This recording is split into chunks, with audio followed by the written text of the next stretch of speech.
The 1980s. It was a great decade to grow up in. It was a decade with an identity.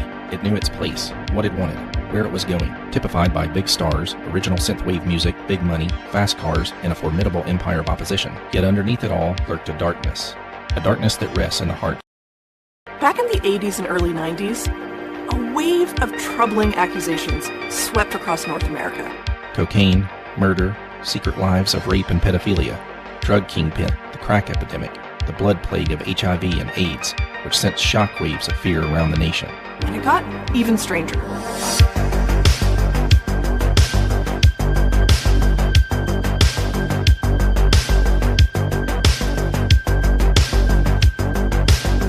And intense scrutiny on the activities of satanic cults. Stories of devil worship and satanic cults corrupting young minds. Much of what you will hear tonight is just plain horrifying. Satanism, human sacrifice, sexual torture. There were terrifying tales of secret satanic cults bent on tormenting and corrupting the young. I think everybody's heard about Satanism. If anybody, you go back to the 60s even, a lot of album covers came out and pentagrams and stuff about Satan. There were picket lines in Nashville, a record-breaking protest in Little Rock, a standing room only city council meeting in Corpus Christi, and headlines all over the country: Minneapolis, Dubuque, Chattanooga, and Bismarck, North Dakota. The protesters are mainly religious groups who have been trying unsuccessfully to get concerts stopped. But for many believers, heavy metal remains inextricably tied to the devil, a kind of doorway or portal, like Ouija boards, witchcraft, or other occult practices that can invite the forces of darkness into a person's life. This is one of the ways that the enemy is coming in to try to engulf the minds of these teenagers and win them over. I don't think we'd like those people to like us. They're strange. Guns N' Roses? Forget Guns N' Roses.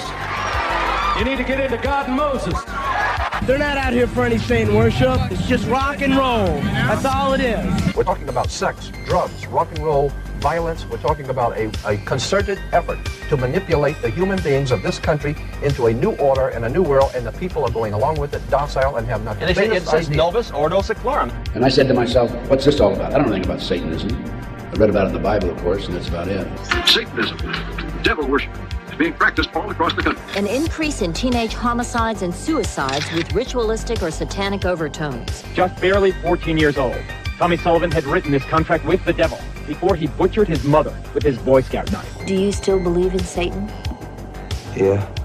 He can come into you and make you do wicked stuff and weird things like that. Animal sacrifices, birds, dogs, church desecrations and burglaries, chalices stolen. They use them to drink the blood of their sacrifices. You have to give a blood sacrifice to Satan. It's supposed to keep you protected. It's supposed to keep you pure. It doesn't matter if you believe in Satan. It doesn't matter if you believe in demons. What's important is to know that there are people out there that do. They were not teenagers dressed in black. There were maybe some in the cult, but no, they were your neighbors. They were the law enforcement officers. They were people in authority. They were the doctors down at the hospital. They were the dentist. They are the prominent, what you would look at as maybe prominent members of the community. I have information from various sources that judges, law enforcement, prosecutors, attorneys, doctors, and many prominent individuals, including actresses, professional football and baseball players, are involved in these type of activities. Like communist cells in the 1950s, Satan was leading cells all throughout America. Like the communists, Satan was just there, infecting the world. We in this place declare war on the kingdom of hell in Houston. And I would say that this is almost as an underground epidemic. Authorities search frantically for evidence of an apparent ritual abuse epidemic across North America. There are, in my estimation, over 3 million practicing Satanists in America today. Whether a Satan exists is a matter of belief, but we are certain that Satanism exists. To some it's a religion. To others it's the practice of evil in the devil's name. It exists and it's flourishing. SRA involves crimes against children that are so horrible that many people don't want to believe it exists. The children have incredible imaginations. And it's not out of the realm. Anybody who's a parent who's honest knows what kids are capable of saying. With most people, not only myself, it's such an abhorrent, disgusting thing that I don't think we want to hear it. When we hear of ritual sacrifices, our reaction is one of horrific avoidance. We say things like, this only happened in the Middle Ages. It doesn't mean that children are not telling the truth. But the question sparking major debate in psychiatric circles is whether it's real. It is ritual abuse, Satan worship. Thousands of people going public with ghoulish and perverse tales, usually from their childhood.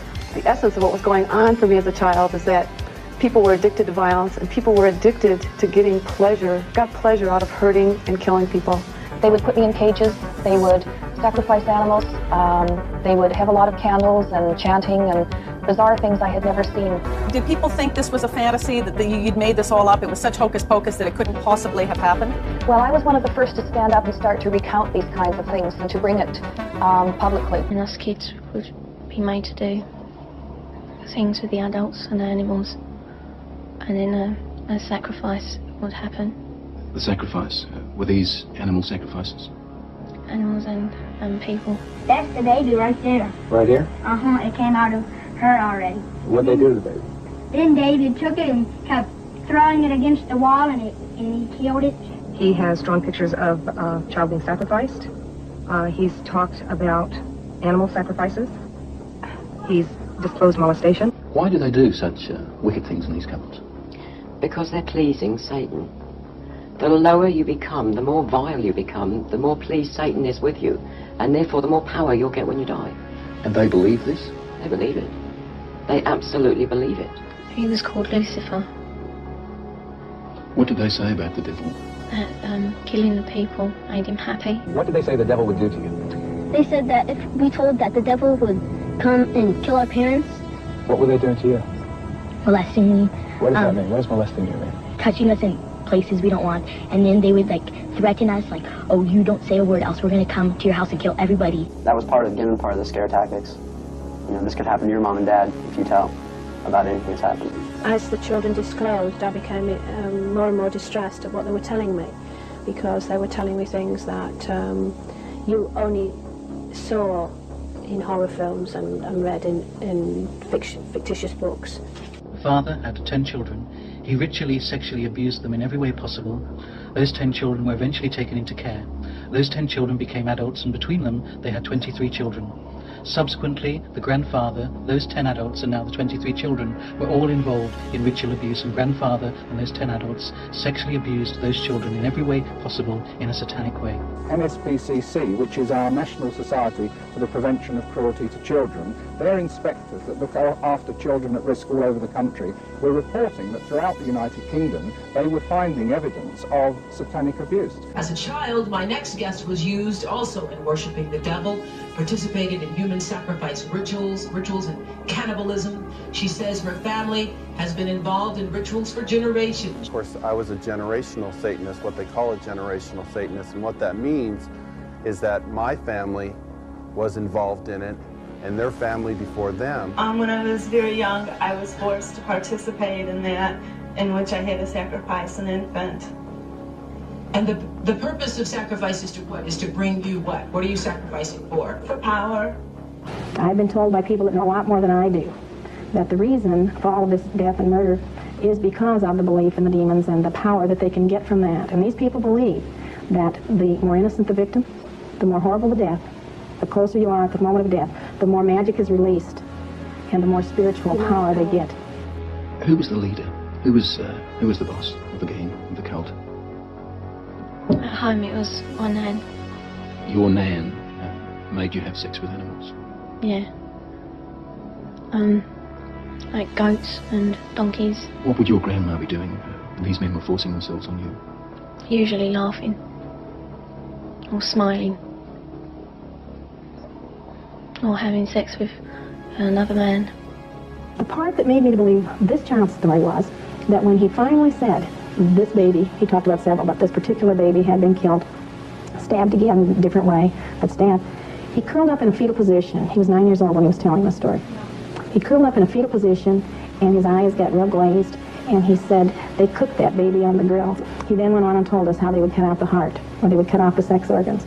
They would save them in the refrigerator, in the freezer, and this is a very typical thing that these kids talk about. They worship the sex organs. Baby killings, ritualistic rape, cannibalism. It seems like the stuff of supermarket tabloids or trash TV. I need each one of you to know this is not a fairy tale. This is not something out of science fiction. I was a mom who ran a charity and baked oatmeal cookies for my kids. And because my children are victims, I have to stand here and I have to tell you these horrible stories. This cannot happen to any more children. We could dismiss all of this easily, except for so many similar stories told by so many survivors. I guess the thing that's most compelling to me as a clinician is to hear reports from a variety of patients who do not have contact with each other, who report very similar stories. While most ritual abuse cases never come to trial, there have been several criminal prosecutions that resulted in convictions. In most cases, the ritual aspect was not introduced in court, but was clearly indicated by the accounts of the victims. Numerous civil cases incorporating claims of ritual abuse have been successfully litigated. In Dade County, Florida, Frank Puster and his wife were convicted of ritually abusing children at the daycare center they operated in their home. Children at the center said the Pusters made them drink urine, eat feces, and engage in sex acts during preschool games. The case horrified the community, and the prosecutor called the Pusters' systematic abuse of the children, quote, outrageous. In the very places created to care for children, in nurseries and daycare centers across the nation, there are increasing reports of ritual sexual abuse. Allegations of physical and sexual abuse of children at a babysitting service. Dark world of ritualistic child abuse. There's a widely held opinion that what happened at the daycare was the devil's handiwork. There was an explosion of daycare sex abuse scandals like the Kelly Michaels case in the last decade. The most notorious, perhaps the one that ignited them all, happened at the McMartin preschool in Manhattan Beach, California. Let's talk about the McMartin case. In 1983, a mother of one of the Manhattan Beach, California preschools, known as the McMartin Preschool, reported to police that her son had been sodomized. It was reported that the child had bleeding coming out of his rectum, and he was telling police officers about the sexual abuse that he had endured by a teacher at the McMartin Preschool, Ray Bucky. But it quickly grew. More than 100 counts of trial with 208 counts. Until there were 7 defendants. More than 300 charges. And hundreds of charges. Over 1,200 children came forward and reported that they had been victims of not only sexual abuse, but being forced to perform sexual acts on adults as well. Authorities now believe that at least 60 young children were victimized, and that the ultimate number could well be much greater. 1,400 children in this community have been ritualistically abused. Those children, some of them as young as 2 years old, were photographed by the suspects. Kiddie porn was the primary purpose for the alleged sexual abuse of children. Some children allege that a living creature was sacrificed on the church's altar. The truth about Satanism is they truly do use blood, and they mix it with urine, and then they also use the real meat, the real flesh. This is what makes Satanism true. And this is what 1,200 molested kids in the city of Manhattan Beach have told the sheriff's department. 7 nursery school teachers were arraigned today on more than 100 counts of child molestation. The accused include the preschool owner, 76-year-old Virginia McMartin, her daughter, and 2 grandchildren. Ray Bucky was the grandson of the school founder, Virginia McMartin, and son of Administrator Peggy McMartin Bucky. I think adults have had a lot of influence on the children. Raymond Bucky, his sister Peggy Ann. Hi. Their mother, Peggy McMartin Bucky, grandmother Virginia McMartin, and 3 teachers were all charged with sexually abusing 18 children at the McMartin preschool. Virginia McMartin, her daughter, 2 grandchildren, and 3 other teachers were ultimately indicted on more than 300 counts of molestation. The kids, there were 5,500 kids that went through that school over a period from 1966 until this situation was alleged to have occurred, the molestation of kids. The parents would drop the kids off there in the morning, go to work, come back at night, pick them up. And long story short, there were, some of the kids claimed that they were molested during that period. Just as there are families with strong feelings about the McMartin case, there are those with serious doubts. There's no case. The case should never have gone to trial. Newspaperman Cody covered the McMartin trial and says the real culprits in the case were the social workers that investigated the early McMartin complaints. In my opinion, the therapist led the kids into making these false disclosures. We have heard it 100 times or more from children. The same things, the same games, the same description. No pornography that could be linked to the abuse that the children were describing has ever been found. There should have been little animal carcasses. There should have been bodily fluids all over the preschool. They didn't have any of that. You think those kids were abused? There is no evidence presented, to my mind, that the kids were abused. It was obvious in the interviews that all kinds of techniques were highly suggestible, highly pressuring, and is capable of creating false memories of abuse in children, often permanent memories. Children don't make up elaborate lies that this would have to be if it was a lie, which I know it is not. So the defense used this as an argument saying that they were leading the witnesses, that they were manipulating these children by the Children's Institute International, the CII of Los Angeles, which was a Los Angeles abuse therapy clinic run by Key McFarland. They claim the interviewing techniques used during investigations of the allegations were highly suggestive and invited children to pretend or speculate about supposed events. The parents start to talk to their kids, and then they start to talk to each other, and then they start to compare notes, and pretty soon emotionally involved parents are engaging in leading and suggestive questioning of the child. I mean, I don't know how many times over the years I've thought, well, maybe they really did. Maybe they did brainwash our kids, and this is all just a bunch of baloney, and we'll just wake up from this bad dream. But the reality, I don't think that's the reality. Mary Mae Chiappi's daughter, Elizabeth, was 3 when she attended the McMartin preschool. She's 13 now. Is there any question in your mind it happened? No. Is it possible at all, when you look back now, that some of these memories you have are memories that the therapist told you about, that may not be your own memories? No, there's no doubt.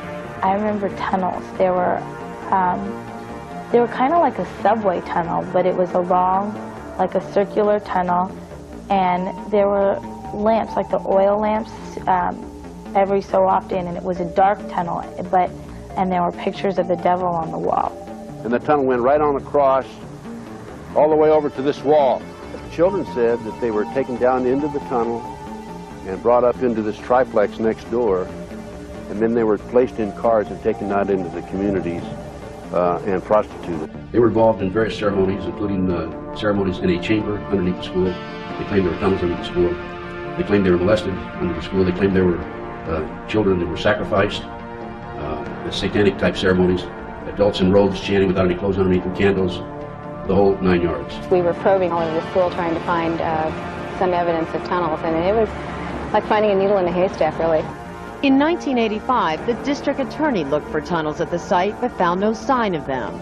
The authorities received this complaint in 1983. They began their investigation.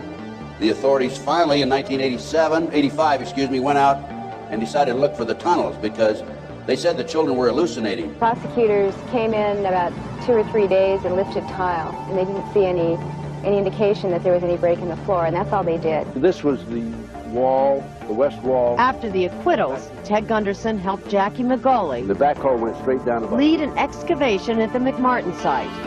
They say the dig revealed that tunnels once existed under the school. 3. It was about almost a 50-foot tunnel.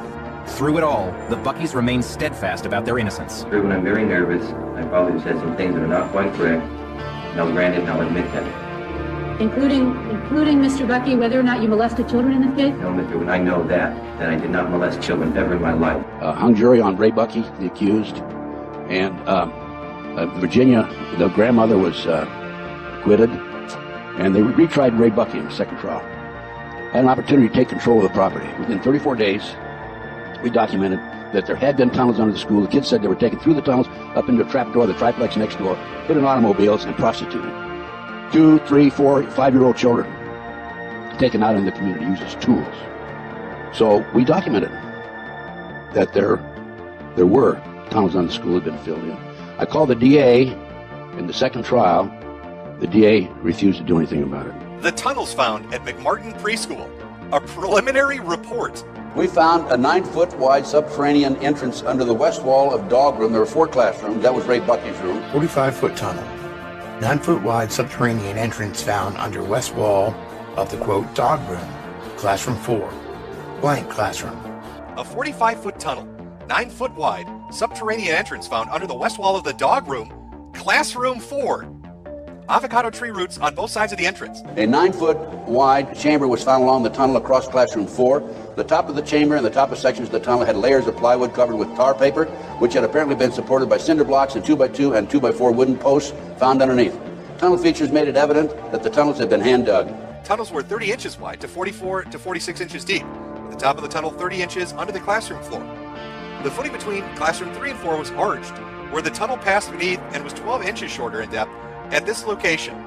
The tunnel proceeded south, then 45 feet through classroom 4 and 3 and north, then 10 feet within the classroom 4. The tunnels were 30 inches wide, 44 to 46 inches deep, with the top of the tunnel 30 inches under the classroom floor. The children were able to walk through it. We're talking about young kids now, right? The adults had to stoop down and walk through it, but they could do it. 4 large upright containers were found in the tunnels under the arch, obviously hand-placed. A 9-foot wide chamber was found along the tunnel under classroom floor, or classroom 4. 4 large upright containers were found in the tunnel under the arch, obviously hand-placed. A 9-foot wide chamber was found along the tunnel. Tunnel features made it evident that tunnel was hand dug. 7-foot tunnel extending into the triplex next door. 7-foot tunnel extending into the triplex next door. Tunnels extended within the bathrooms of the office in Classroom 1 to the front yard of the triplex next door. Children described entering and exiting tunnel in the triplex yard exactly where the tunnel and exit were found. Tunnel extended from the bathrooms off the office in Classroom 1 to the front yard of the triplex next door. Front yard concealed from street by 3-car garage.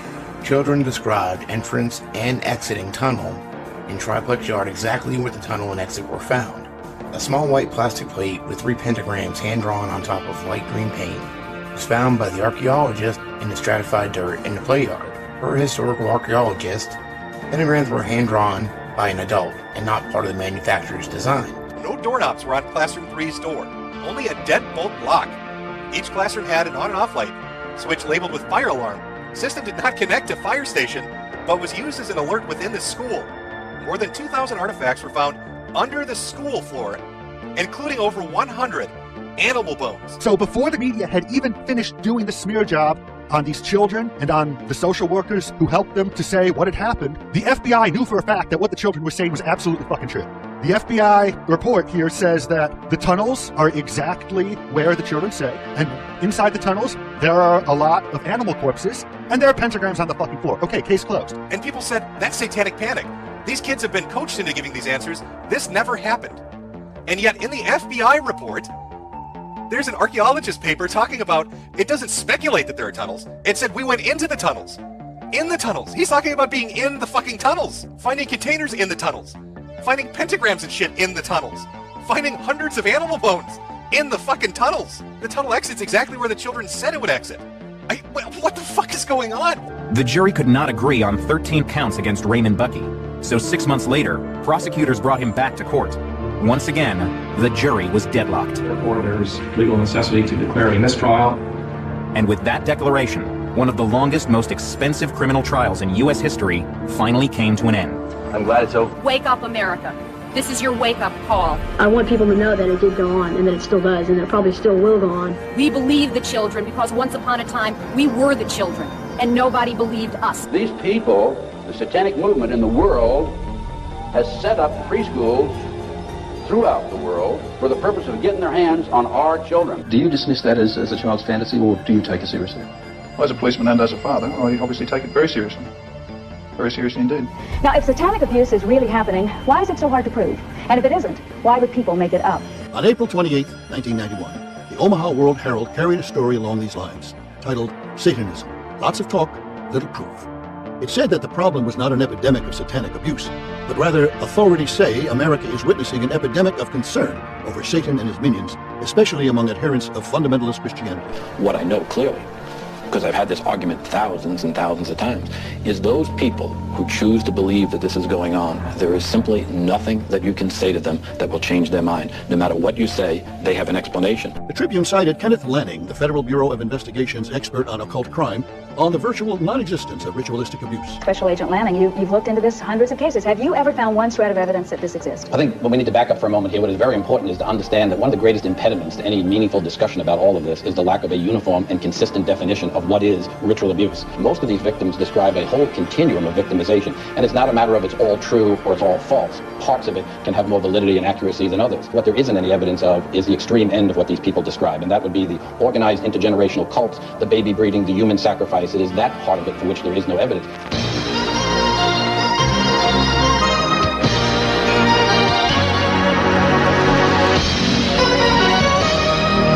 An embattled minority of law enforcement officials disagrees with Lanning of the FBI.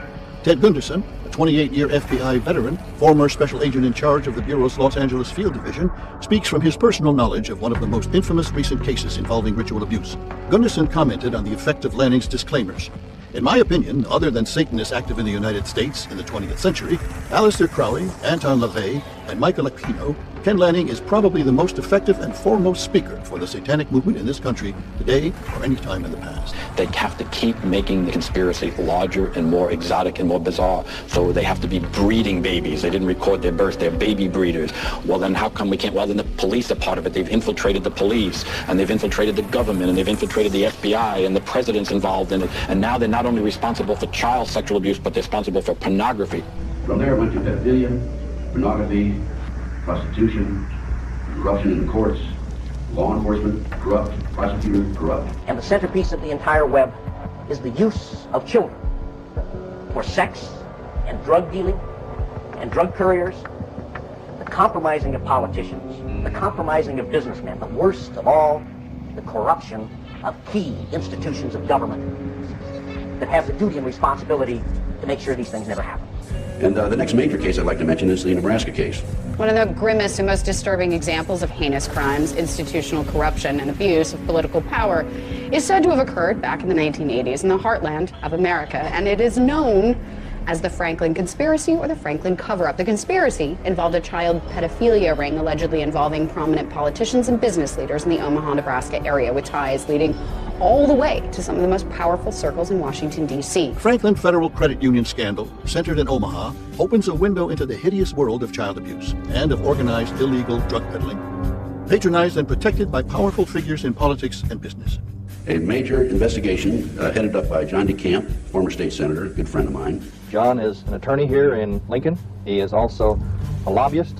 He's a former state legislator. He's a Vietnam veteran. And we're here to interview John about his new book entitled The Franklin Cover-Up, subtitled Child Abuse, Satanism, and Murder in Nebraska. John, how did you get involved in this mess? Quite accidentally. I had been a senator for about 16 years and come across a man named Larry King, who was the individual who opened those two national conventions, sang the national anthem, was told he was the fastest rising star, particularly fastest rising black star in the Republican Party, and attended some of his largest parties ever put on by him, and from my recollection, probably two of the largest, most expensive parties ever put on by anybody in this country.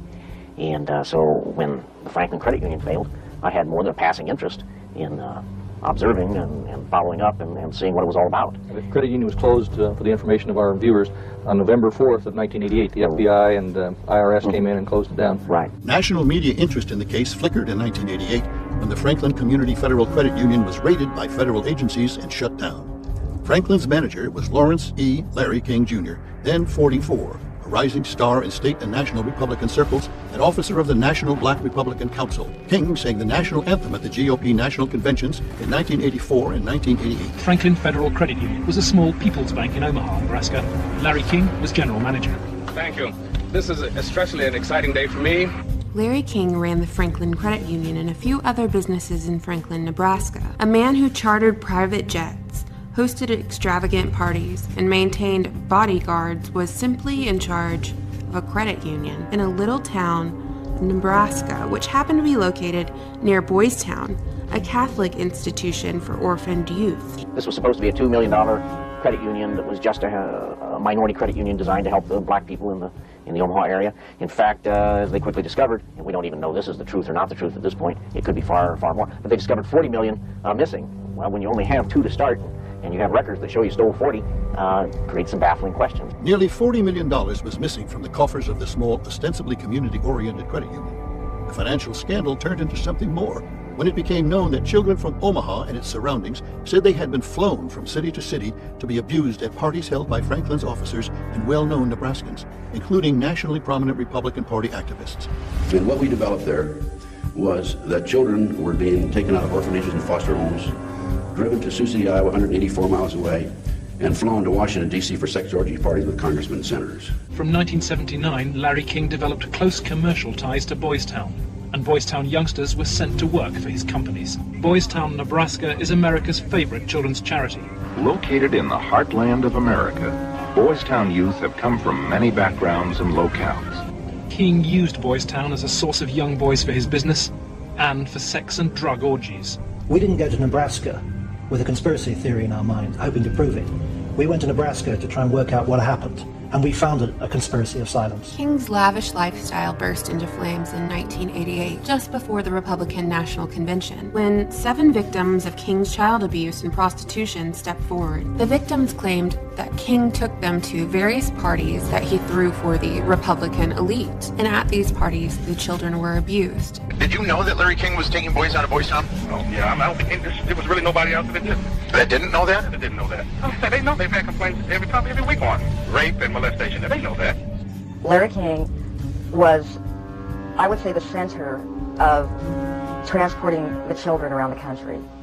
The airplanes were usually in his name, leased in his name. They were paid for by Larry King. Larry King was the facilitator. That was the man that was in charge. I mean, we flew with him on the trips, had flown to Chicago, was in a hotel room.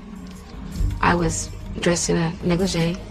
There were, I believe, prominent men, a lot of young boys at this hotel performing certain things sexually with other men. The kids he liked were mainly around the age of probably about 8 and 13. It was mainly fondling and oral sex with them. He did have some anal sex, but he usually did that with the older kids. Didn't care, wanted sex, nasty, I don't even know if you can call it sex, and take it any way he can get it, pay for it, he liked to, but if he had to take it by force, he would. But children were not merely abused. One victim described an incident at a farm near Elkhorn, Nebraska, in 1981 or 82, where a 10-year-old boy was repeatedly sodomized and beaten by older men. One of the men took up a pitchfork, playfully playing with him at first, but finally sticking one tine into him. While the boy screamed and the other men stood around and laughed, finally the whole pitchfork was stuck through him, killing him. Snuff films were involved as well. Another young boy was taken by someone in the King Circle from Nebraska to another city and forced to perform oral sex on a man. As the abuser reached orgasm, he shot the boy in the head with a pistol, all of which was filmed. Larry King was more violent, more sure of himself, I mean, I would, see him fuck a 10-year-old boy in the ass, until he bled, and, just pull out and stop and, push him down, and then go out and, meet with decent people. What made the Franklin cover-up case so compelling and downright shocking was that big names were said to be involved.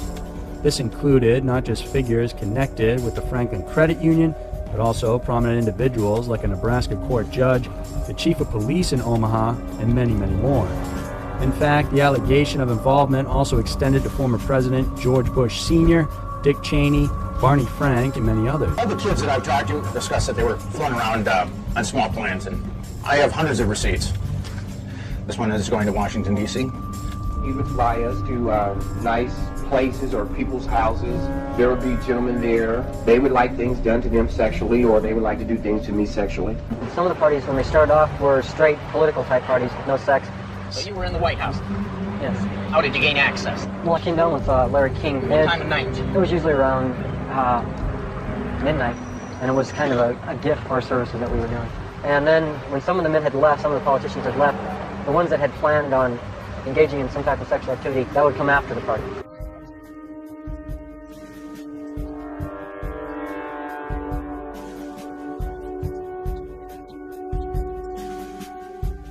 The paper reports that 2 of the male prostitutes were given a late-night tour of the White House last year.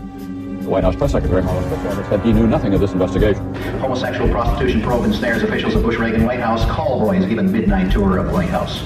On the backside, it talks about children being taken off the streets of America.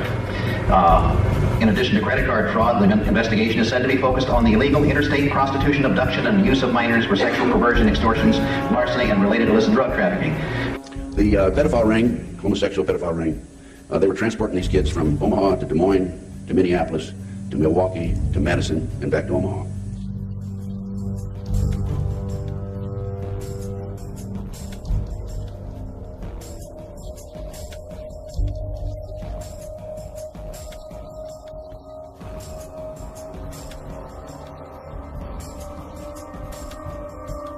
One of King's victims who spoke out 2 years before there even was a Franklin scandal was Paul Bonacci. He told an incredible tale of an underground network of adults who kidnap and sell children for sex. But Paul Bonacci, when he was 10, 11, 12 years old, was recruited by these people to be one of them and to act as a buffer and in shopping centers, parks, public places, to attract the children his age over near the car.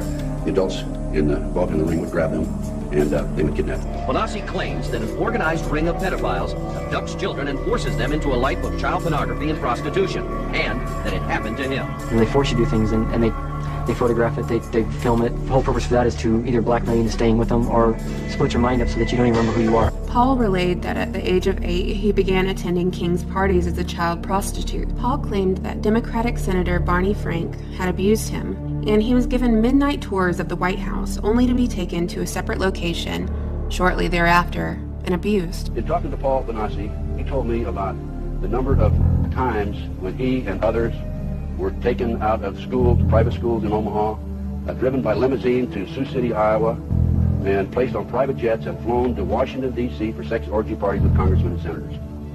Paul told me, and has drawn for me, the living quarters of the White House.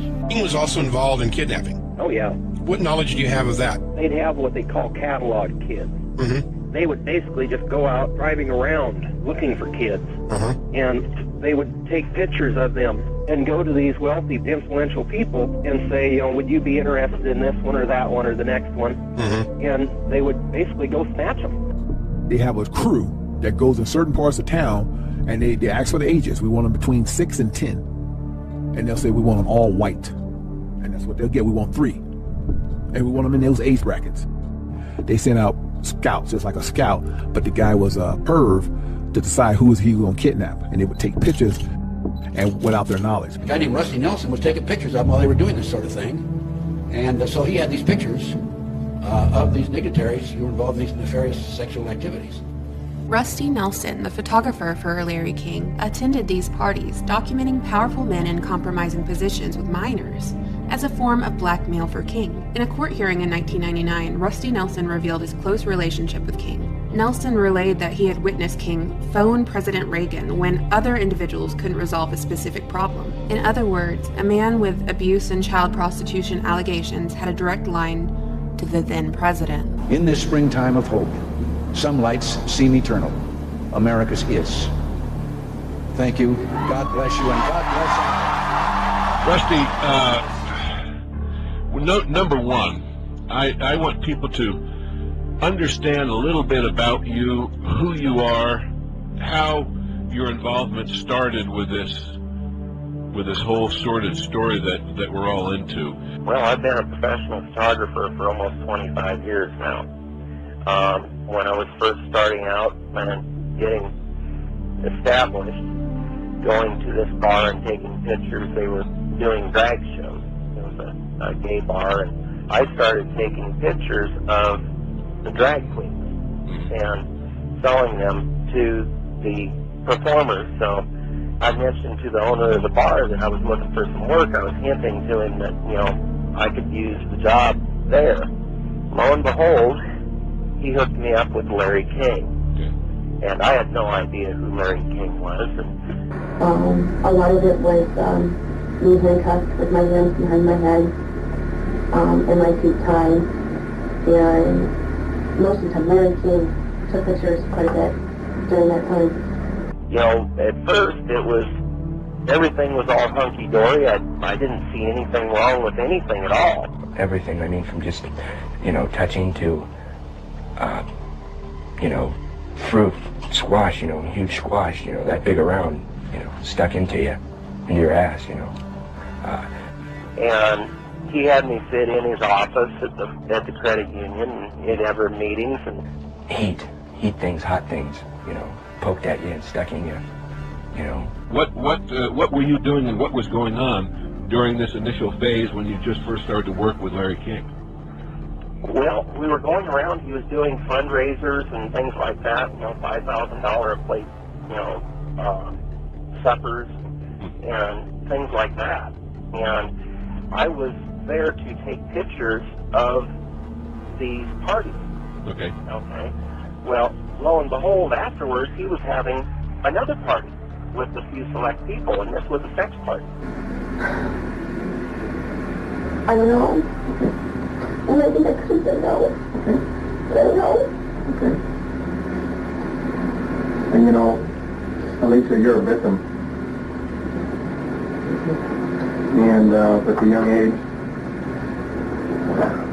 let's go off camera for a minute. basically Larry King was a pimp, and the credit union was just a front. I got those scars on my arm one night at a party where Larry King was, and you push your arms together. King has these same scars, and you push them tight together, and you light cigarettes, and as soon as they get burning, you just drop them down between your arms, and let it burn. And they made us stand there naked and touch each other by holding our arms together and burn cigarettes. Where, it's on film someplace. It was one of those things where, by the time I figured out what was going on, I was into it to the point to where I knew I had to protect myself somehow. Yeah. And that's where I went in, and I would take pictures from the hip.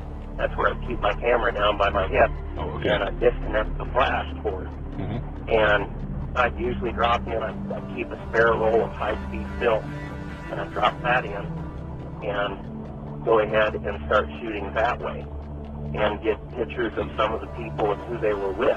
Yeah. And a little bit of what they were doing. For instance, what I've been told, there are 23 children that have been to the White House very quietly. The after-hours tours, yes, they do have them. And the kids that would go there would never be seen again. And they may go a few times or that, but it was all hush-hush. Yeah. When they were done with them, it was done. And you never saw them again? Nope. The kids they'd get them suited up, and boys on boys, old men with boys. Occasionally they'd have girls. It was a lot of times the younger ones. It was basically white slave trade, where the people would come over and bid on people. Mm-hmm. There were some of them that I had heard went to Saudi Arabia and some of the Arabic countries over there. Paul Benassi attended 6 auctions where they auctioned children.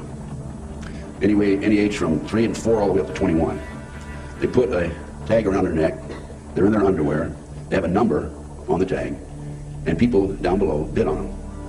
The kids sell for between $15,000 to $50,000. I've even heard of one kid going for $100,000. Well, who's buying them? One of the things that really made me worry about how to get out was the fact that I'd seen Robert Wadman. He was the chief of the Omaha Police Department. Yes, because I'd watched Robert Wadman, he's chief of police in Omaha at that time, take a stack of $100 bills, probably 1.5 to 2 inches thick, or possibly even thicker, which I figured would be about $50,000. And this, from what I understood, was a weekly payment that he received from Larry King. A week? For what? For basically keeping things hushed up in Omaha. Wadman was pretty deeply involved in abuse of the kids, was he not? Yeah. Yeah. One of the girls that he frequented was Alicia Owen. Okay. I do remember that Alicia Owen's allegation was that Chief Wadman had made her pregnant. Let me ask you this. You were talking about him paying Wadman, Chief Wadman of the Omaha Police Department, who, by the way, is gone, long gone from there, as I understand he's out teaching law in Utah. There was one instance where Colonel Michael Aquino came to a motel room, and he got from Larry King a suitcase, and it was filled with bearer bonds and cash. There was millions of dollars in that thing. It was for the Iran-Contras. What about Warren Buffett? Warren was in more than he would like to be known. Yeah. Because I know DeCamp, his name shows up in DeCamp's book. Yeah. And of course everybody knows who Warren Buffett is. Yep. But he was involved in this level of this kind of stuff that was going on? Oh, yeah. Yeah, this is where I got approached on various occasions to do these things, and I wanted no part of it. Mm-hmm. And one person of which was the late Hunter Thompson. Really? You ever hike up into the mountains? Oh yeah, I do that for, I like to kill. And when you say kill, you're talking about what, neighbors? What, We don't want to talk about shooting people, do we? No, but you're National TV? teasing when you say you like to kill, right?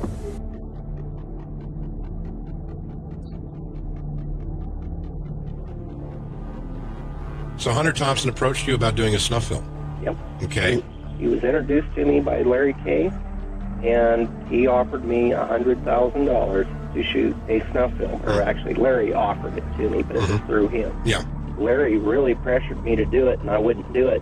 If something goes down, nobody will ever believe you if anything's ever said to them about what's going on. Meaning the people that were there and their position in government and society.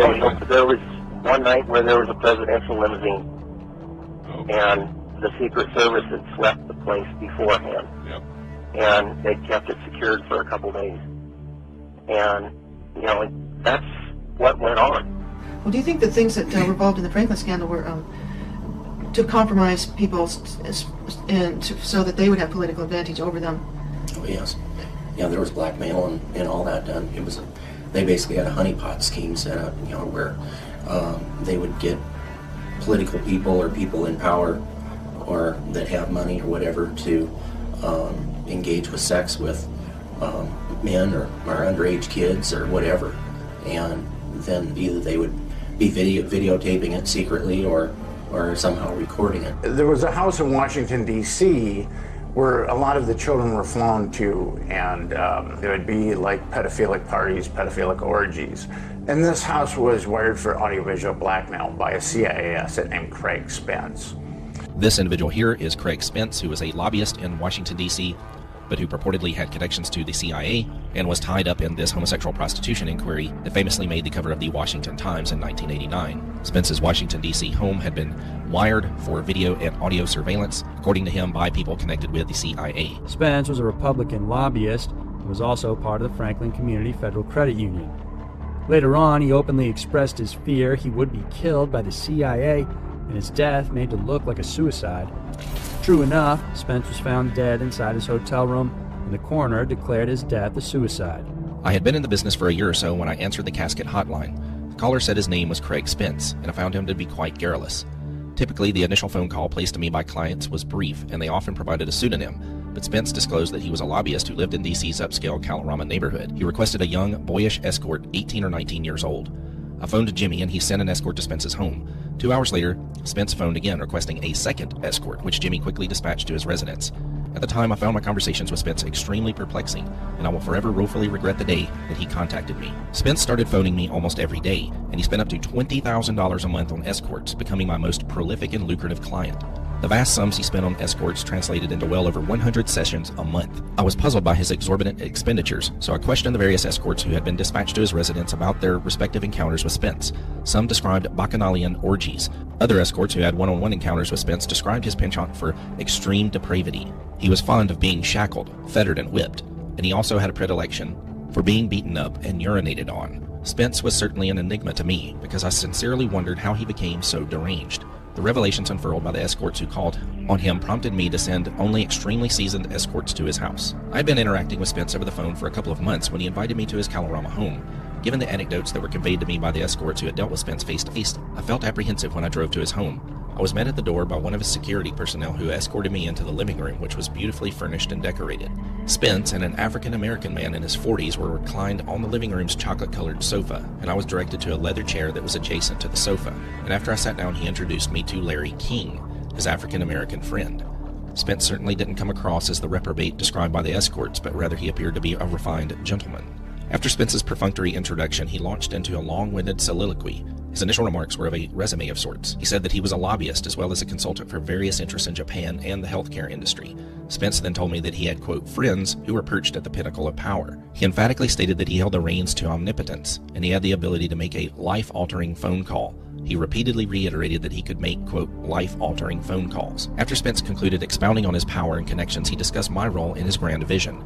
He made it crystal clear that my escorts were interacting with the most powerful men in the country, so the caliber of escort was imperative to him. He required the highest quality escorts who were punctual and impeccably dressed. He required escorts who were articulate and appeared to be college graduates. He required that I diligently screen and qualify escorts to meet his lofty standards.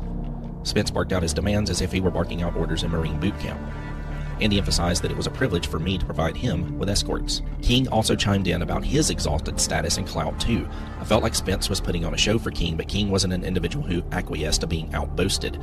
They pumped themselves up. King then made a number of disclosures that I found to be absolutely bizarre. He revealed that he and Spence operated an interstate pedophile network that flew children from coast to coast. King also discussed that he and Spence had a clientele of powerful pedophiles who actually took pleasure in murdering children. In fact, King seemed to be obsessed with the subject of murdering children. I sincerely thought that I was talking to a pair of psychotics on the run from a psychiatric hospital. After Spence and King conversed about their rarefied statuses and their extreme pedophilic perversities, Spence shifted gears and started to sincerely inquire about my life. He asked where I was born and where I attended college. He then questioned me about the particulars of my escort service. In the context of our earlier discussion, Spence's questions seemed like non sequiturs to me. Though I answered Spence's questions truthfully, I was uncertain about the motivation for his inquiries because Spence struck me as an individual who generally had a self-centered, utilitarian reason for every action. As Spence inquired about my life, King sipped on his drink and was ominously silent, but an unnerving smile was etched across his face. When Spence finished quizzing me about my life, he stood up and gestured for me to accompany him. I stood up and followed him. King remained seated on the sofa. Spence walked toward a large mirror that was situated on the living room wall and opened a closet door that was in the corner of his living room. He popped open a secret panel that was embedded in the closet and stepped into a small room that was behind the mirror. I cautiously paused at the threshold of the closet, but Spence waved his right hand, signifying that I should follow him into the surreptitious room. The mirror on the living room wall was, in fact, a two-way mirror, and the room had a video camera on a tripod that was pointed toward the living room and also a wall of video monitors. Spence leaned over one of the video monitors and, after tapping a few of its buttons, he replayed the concluding minutes of our conversation. At that moment, I felt shrink-wrapped by cellophane, and I found it difficult to breathe. As I silently stared at the monitor, Spence casually smiled and explained to me that his entire home was bugged for clandestine surveillance. End quote.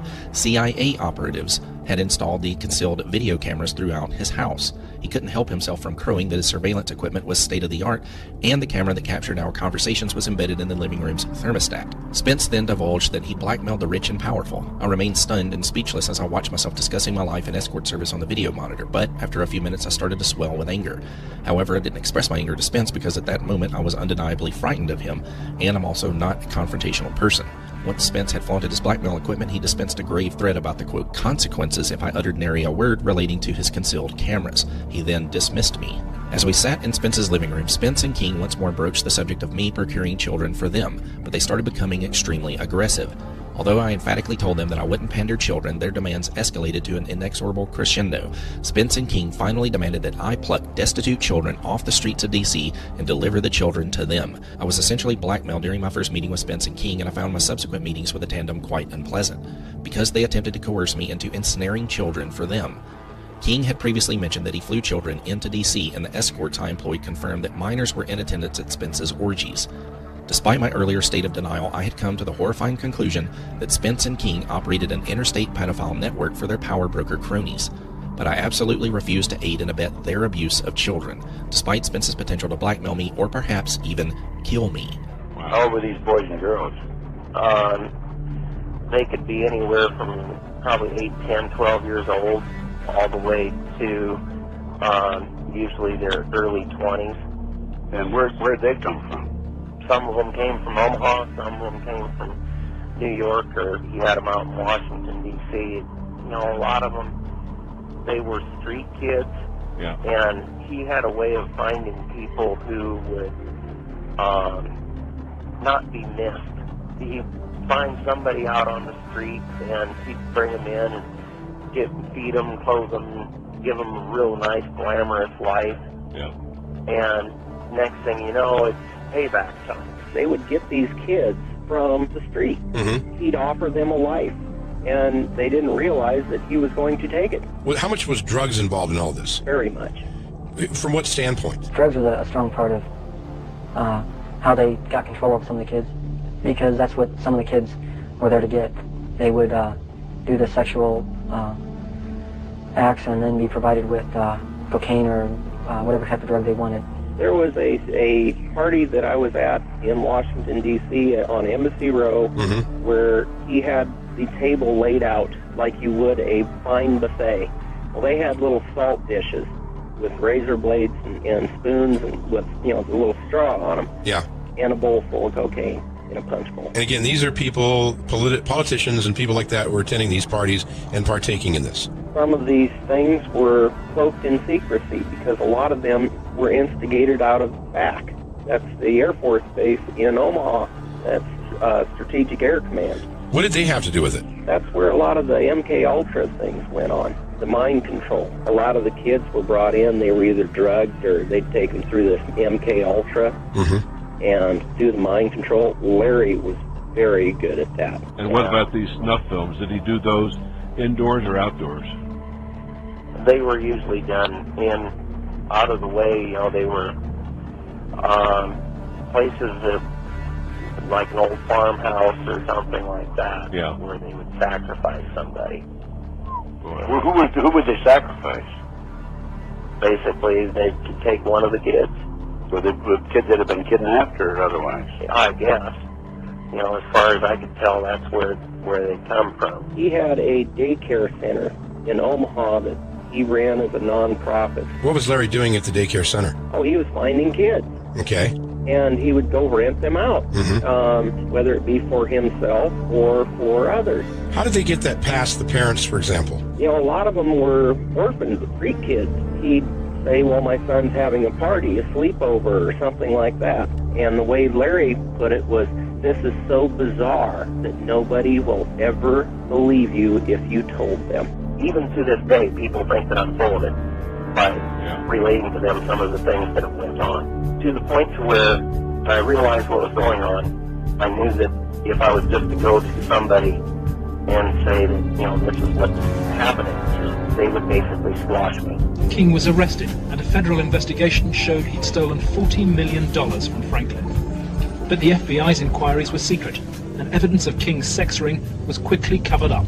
They didn't ask me very much about Larry King. They treated the allegations that I made about the people who abused me almost like a joke. A list of 271 victims of King's abuse was compiled, all recalling the same story, being taken to parties by King and abused by prominent figures. And the information presented to the Foster Care Review Board, either via the telephone reports, the personal reports, or the reports we reviewed, Larry King's name was consistently present as someone that the youth were making allegations against. I mean, I turned that information over to authorities, and nothing happened. I would say we handed over at least a foot-high amount of material. Generally speaking, the allegations were ignored. The New York Times revealed that both federal and state investigators were given thousands of files from abused children and their testimonies, but instead of bringing those victims justice, Douglas County and federal grand juries ordered the files to be sealed, neglected to interview witnesses, and even filed charges of perjury. And what happened when all of this came to light? The FBI stepped in and cross-examined every one of the children and told them if they did not recant their testimony, they would be liable to as much as 530 years in prison for perjury. They were grilled for hour on hour. The ones who didn't recant ended up either dead or in jail. The media immediately started discrediting the witnesses. The paper never looked for information that would support any of the allegations. The whole purpose of the stories was to destroy any credibility that these youth may have. I was very disappointed with the way the FBI and law enforcement treated the victims. They, in fact, turned them into the offenders, so to speak.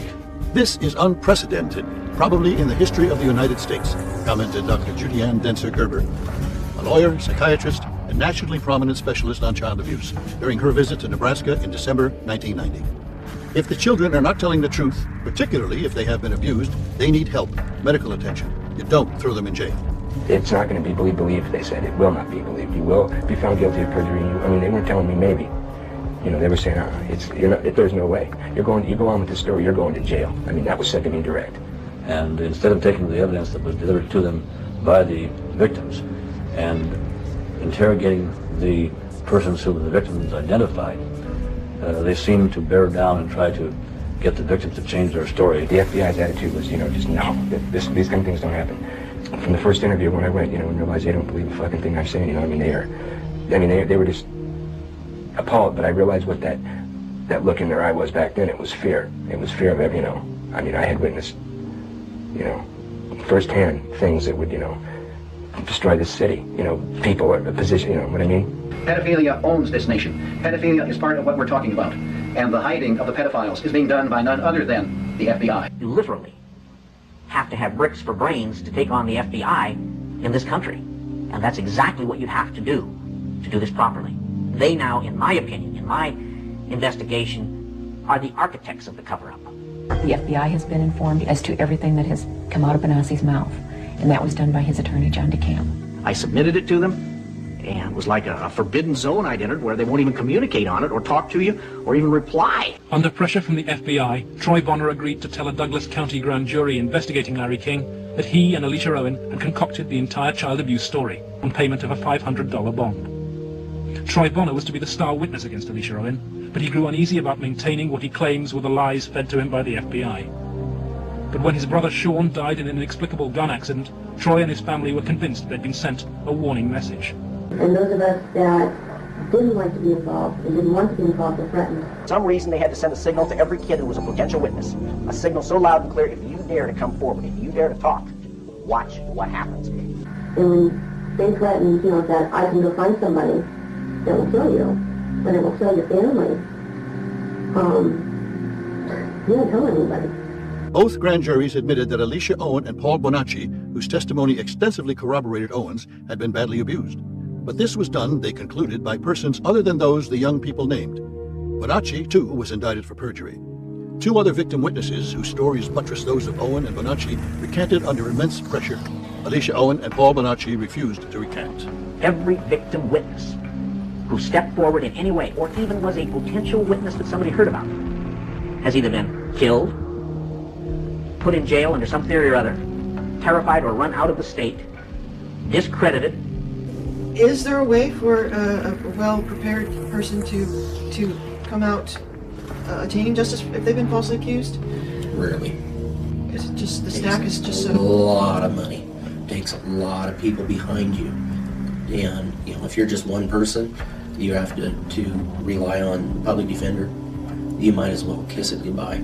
Obviously, the FBI was protecting something a lot more significant than a bunch of old pedophiles having improper relations with little boys. They were protecting something a lot more significant than a bunch of drug peddlers.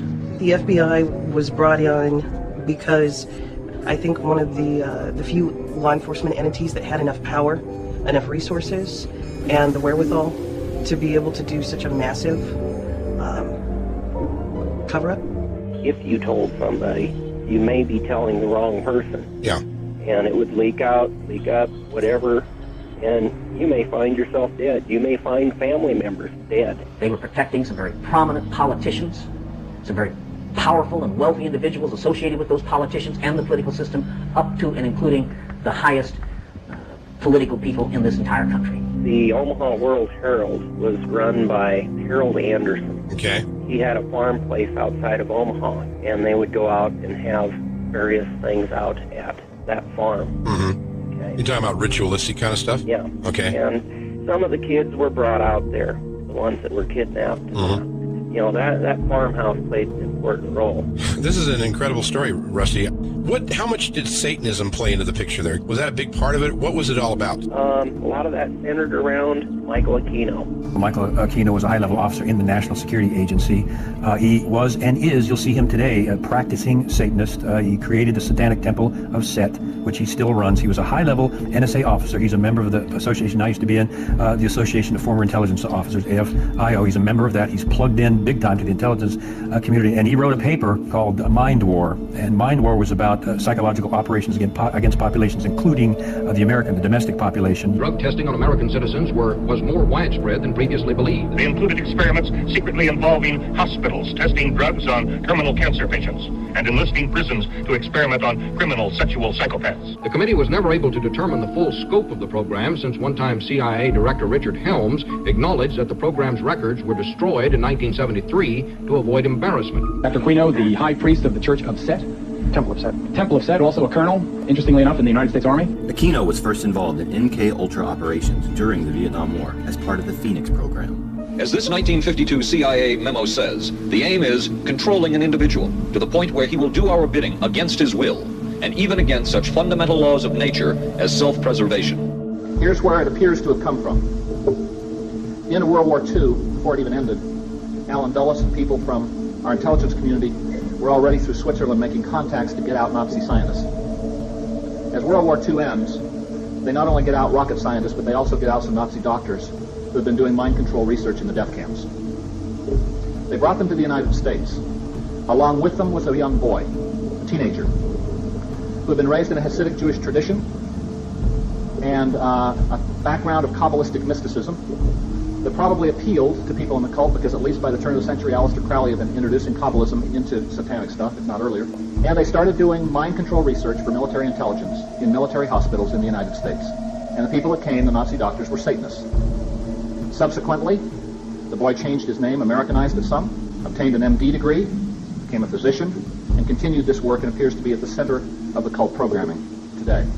His name is known to patients throughout the country. What they basically do is they will get a child, and they'll start this in basic forms, it appears, by about 2.5, after the child's already been made dissociative.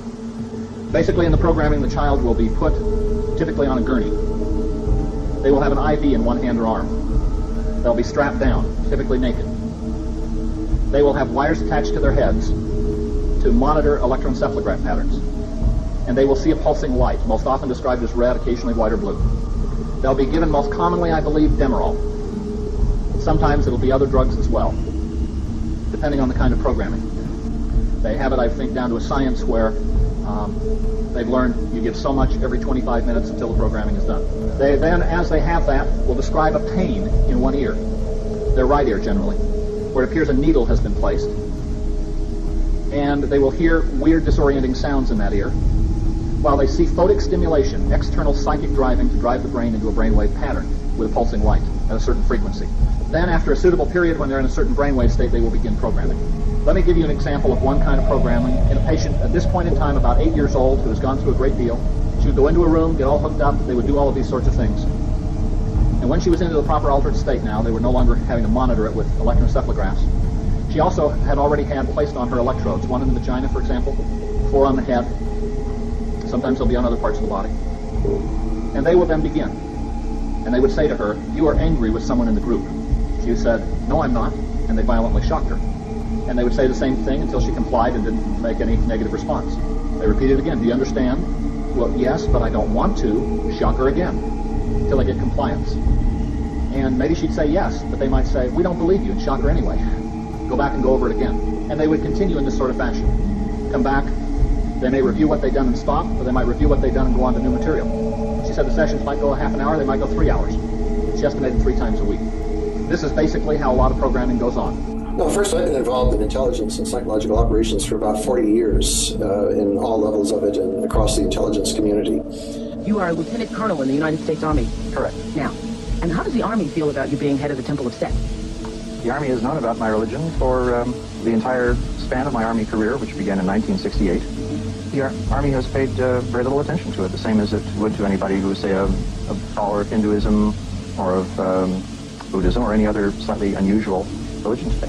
He was occupied a position at the Presidio, which was a training facility for the U.S. government, and it was uncovered that he was running a pedophile ring. I think 50 kids came out and fingered him as the guy that had done sexual acts on them as children. It went to trial. He walked from the trial. Here, charges surface connecting ritual child abuse at the Presidio Daycare Center to the devil cult. It was here, parents and others allege, that as many as 60 young children were ritualistically abused by soldiers of Satan. What actually was done to the kids? Oral copulation, sodomy, defecation, they were urinated on. Some of that ritualistic abuse is alleged to have taken place at the Aquinos' home at 2430 Leavenworth Street near the Presidio base. What's more, since that original disclosure, at least 5 other children have made identical allegations. The entire time that the so-called child molestation scandal was occurring at the Presidio, the time period when these terrible events were supposedly taking place, I was assigned to the National Defense University in Washington, D.C., and my wife was out there living with me. Army investigators here at the Presidio base in San Francisco have now formally accused him of ritually abusing young children from the base's daycare center. Indeed, one young girl says she was horribly abused by both Michael and Lilith Aquino at their nearby home. A U.S. Army chaplain made an accusation of child molestation centering on us at the Presidio of San Francisco at a time when my wife and I were living 3,000 miles away in Washington, D.C. But we have a copy of the police report, and the child appears to have identified you. That's not true. But is it not a fact that a 3.5-year-old girl identified you as the alleged perpetrator of molestation? No, as a matter of fact, it is not the case. An accusation was made by her stepfather, who was an Army chaplain, speaking on behalf of this child. In her original interview with the FBI, she denied ever being molested. Well, I've seen you are innocent until proven guilty. You were never charged in this case. I don't want to belabor the point. I have seen, however, the affidavits for the search warrant of your home, and they indicate the child is speaking to the authorities, not her father. This was after she had been subjected to therapy. But as the police report shows, and the Aquinos know full well, the victim of that attack did identify them both as her abusers, to her parents, to her therapist, and to the Army. All I can say is that We have discussed this regularly with the CID, and we have not been told of a single other child that has made such a supposed identification at all. Well, we've been told a couple of days ago that 5 more children have since disclosed. By who? By this mother, that's who. Her children were amongst the 5. They were taken to a daycare center where Michael Aquino and several other adults molested them. They did rituals. They wore robes. There was chanting. There were candles. He sodomized my children. He made them do all kinds of things, I guess. And they've also told the Army investigators that they'd been in his house, and they disclosed what the inside of his house looked like. Oh, that's stupid. It's absolutely untrue. Just ridiculous. It's that kind of stuff. It's that kind of stuff that is causing all the misery. And it's a witch hunt in the classical sense, just as the witch hunts that took place here in England and in Salem, Massachusetts in the United States. Throughout the ages, many transgressive and hideous crimes were said to be the work of devil worshippers. Almost all of these allegations have since been disproved, but seemingly overnight, America was gripped, and the public needed no more convincing. Satanism was real and thriving in their communities. The satanic panic of the 1980s had started and lasted for over 10 years, a period that sociologist Stanley Cohen labelled as one of the purest cases of moral panic in recent times. This episode serves as evidence that humanity's age-old obsession with demons and witchcraft is not confined to long-ago ages or faraway lands. America's tabloid fixation with contemporary devil worship was an embarrassing reminder of how susceptible a credulous public can be to sensational media scares, even in the modern era. Let's go in and talk about Satanism. To most, it conjures images of medieval black masses or sinister deeds done for the devil. What is it, this Satanism? I think that there is some confusion tonight because this same term means something different to Satanists than it does to Christians in the United States. By our own standards, the people who you've shown in these film clips would not be Satanists, either present or in the past. Rather, they would be the failures of a conventional religion. I think what we're looking at is a worship of evil here. Right.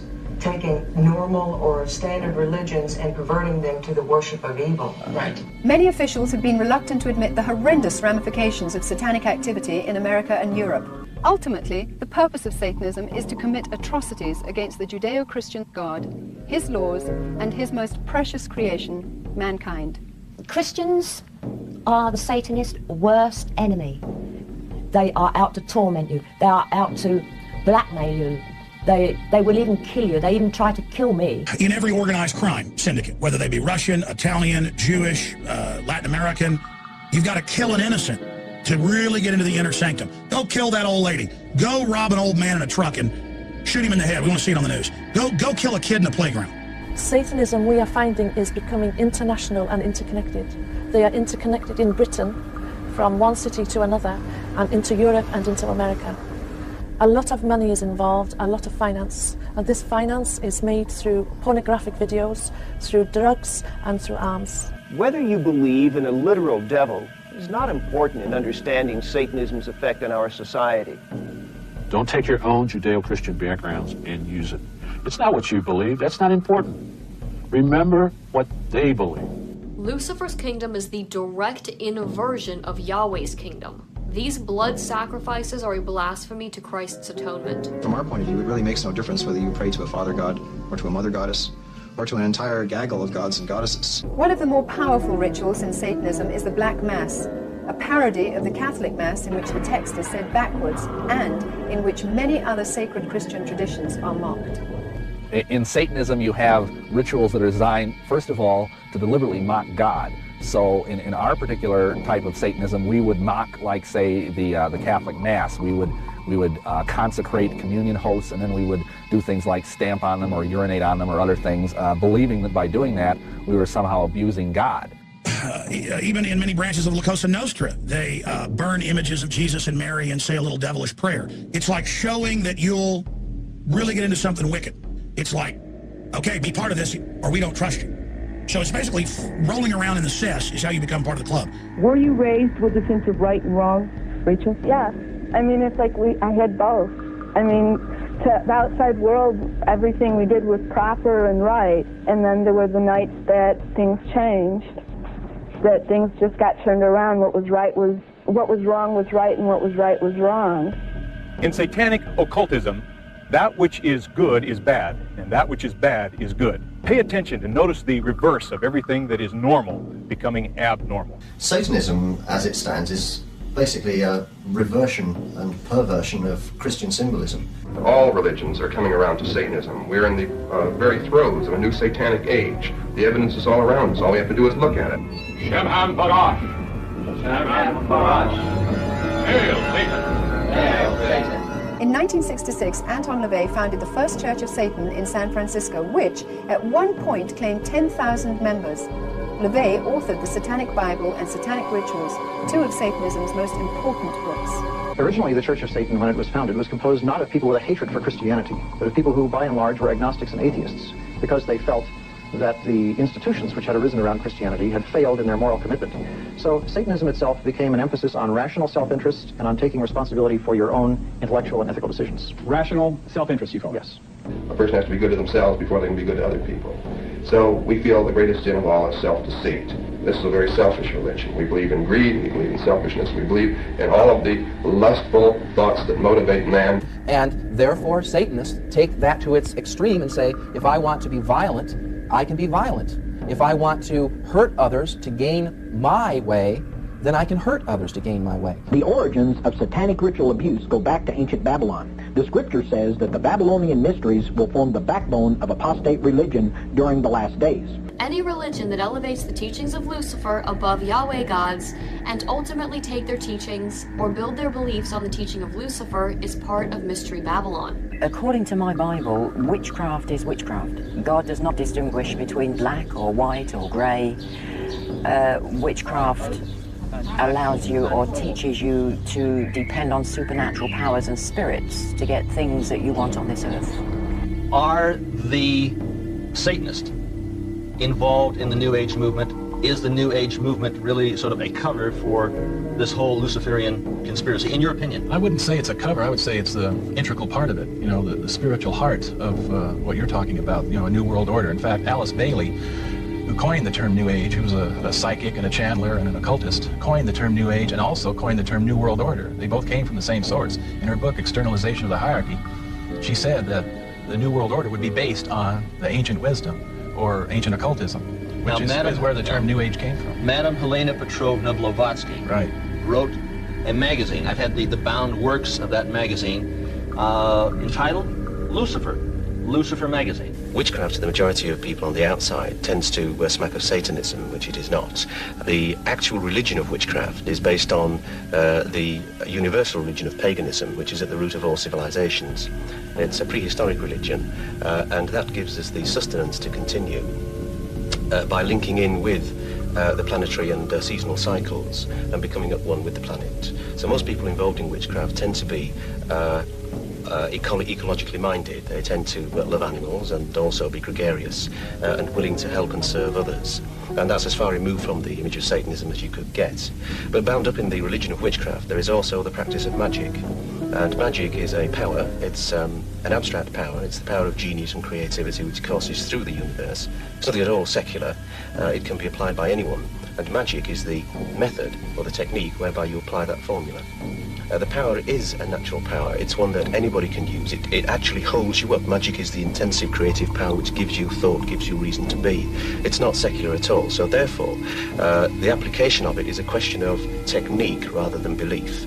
Once you understand that magic does work, you can use it for all facets. There's been a lot of talk about black and white magic, and it's important to distinguish between the two. There isn't a generic kind of magic which is black.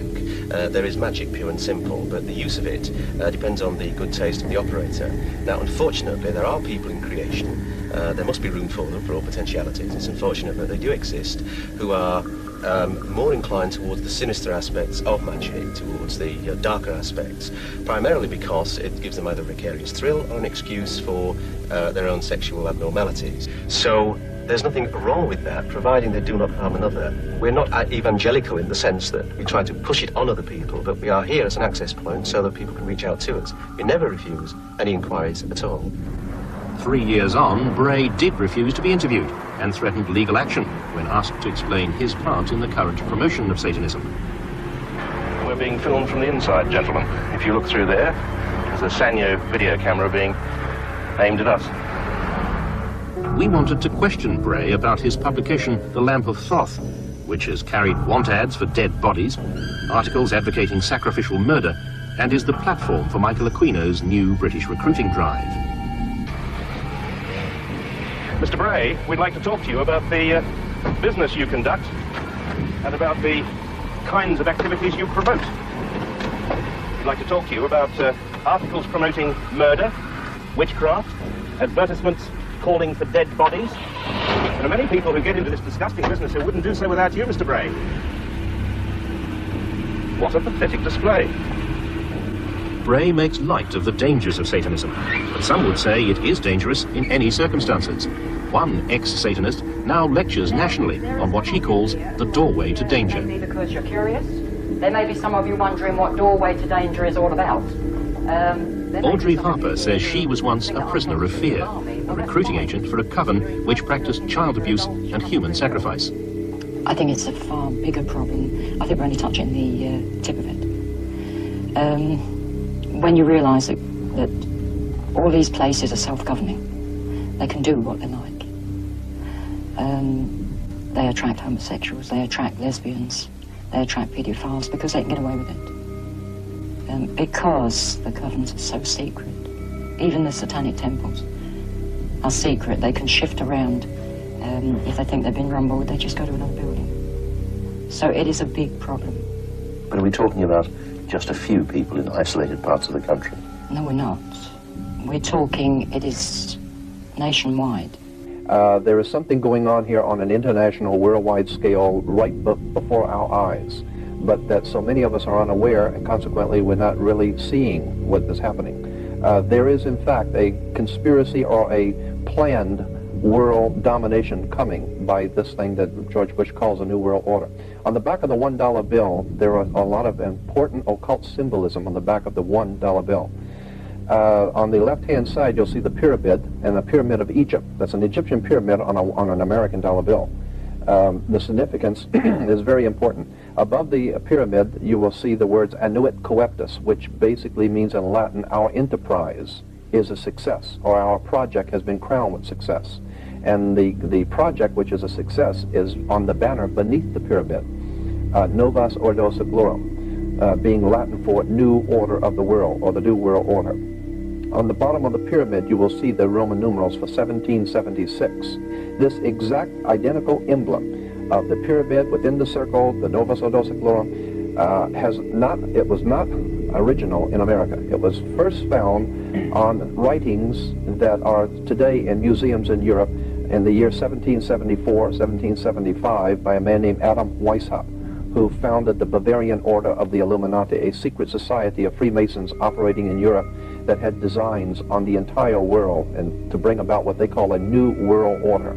Well, I think in this election year, we've heard a lot about values, Geraldo. We've heard a lot that our little children should be saying the Pledge of Allegiance to the flag. Mr. Aquino has identified himself as an Antichrist. He preaches that as leader of the Temple Set. I don't think I'm misquoting him. I find it inconceivable that we can have candidates talking about one nation under God and having our children say that, yet by the same token, we can have somebody in our army as a colonel leading our troops in battle who are opposed to the very concept of God and whose whole purpose it is to fight against God. Worshipping of Satan is not a crime in the United States of America. It's protected under the First Amendment. They're not committing any crime. There's nothing that the United States law enforcement can do. It's not against the law to be a Satanist or to be a member of a witchcraft group, or to be a doorknob worshiper. I don't really care what your form of religion is. I don't investigate the religion. It's the crime I investigate. There are people that are using the occult, are claiming to be Satanists, and that they are abusing children. We know it. But there are deeper reasons that go beyond mere lust for power and the unlimited drugs and deviant sexual behavior that go with it. I think a lot of people really wonder why these people act like this, why these people sacrifice children, why they are all pedophiles, why they worship a demon, basically. And I think that there's a lot of people that are not okay with just the answer of, well, they're just sick, or, well, they're just psychologically deranged. I think it can be put in one four-letter word, lust. And I don't just mean sexual lust. There is a lust for power that is part of our sinful nature. There is a lust, of course, for sexuality. And there is a kind of, C.S. Lewis talks about it as a spiritual lust, as the kind of spiritual itch to want to somehow reach into the unknown. We're fascinated by it. Okay, a lot of people have this funny notion that Satanism is Anton LaVey and the Temple of Set, Michael Aquino, and the Order of the Trapezoid and all that. That's the flesh, okay? But what is the attraction of these cults, and how are people lured into them? As far as the attraction, I mean, what actually would make somebody become a Satanist? Well, for some people, in my case at least, it was a gradual infiltration. It was a move from things like ESP and flying saucers, and then just a very gradual, many-year slide into finally regarding Satan as my God. The Satanists have merely followed the pantheist way of thought to its logical conclusion. If there are no absolutes, if God doesn't exist, he hasn't set absolute limits to what we can do. So therefore, anything that the self decides it wants, the self can go after. Satanism gives you a sense of power. It gives you a feeling that you have power over your own life. Of course, it's the ultimate delusion, because actually what you have done is you have totally surrendered control of your life to a demented, brilliant psychopath, Satan himself. I think a lot of these kids who are brought up by these Satanists who sacrifice these children in religious rituals. Do you believe that's true? I don't know, I just made that up. Is that true? Well, I can't definitively tell you that it is. What I can say is, I now believe that ritual abuse programming is widespread, is systematic, is very well organized, from highly esoteric information, which is published nowhere, has not been on any book or talk show, that we have found all around this country and in at least one foreign country. I know when I was involved in the Church of Satan, they were very proud of the fact that there was not a single military installation in the world that did not have an outpost of avowed Satanists. Satanists are drawn to the military because of the idea of war and death.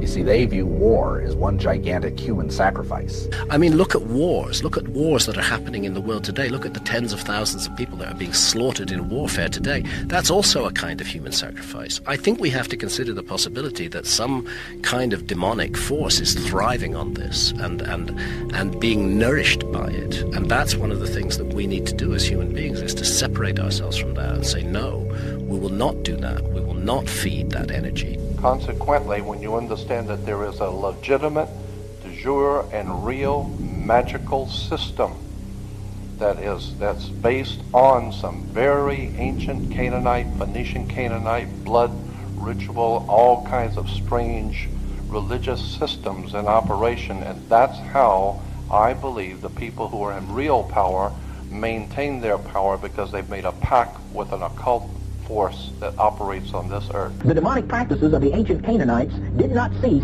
when the children of Israel invaded the Promised Land. They have been passed down through the centuries within the mystery religions. The mystery of iniquity, the secret power of lawlessness. This is the global system of the fallen ones as they're entrenched into humans, and as they begin to embed this global, terrain of regime change, bring down all the nations, bring a new global order. You can't do that without the troops. You cannot do that at all. You can't have a new world order without the most superior military troops in history. The big picture, they want it all. They want to enslave your child, your wife, your mother. There isn't anything that you ever had. There isn't anything that you own. There isn't any right that you possess that they're not planning on taking away. They want it all. You've got a choice. You can join in this fight, or you can die.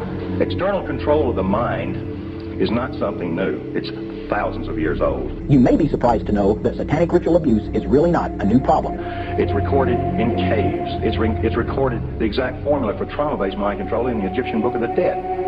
And it hasn't gone away. It is not subsiding. It is not a fad over, just a period of time.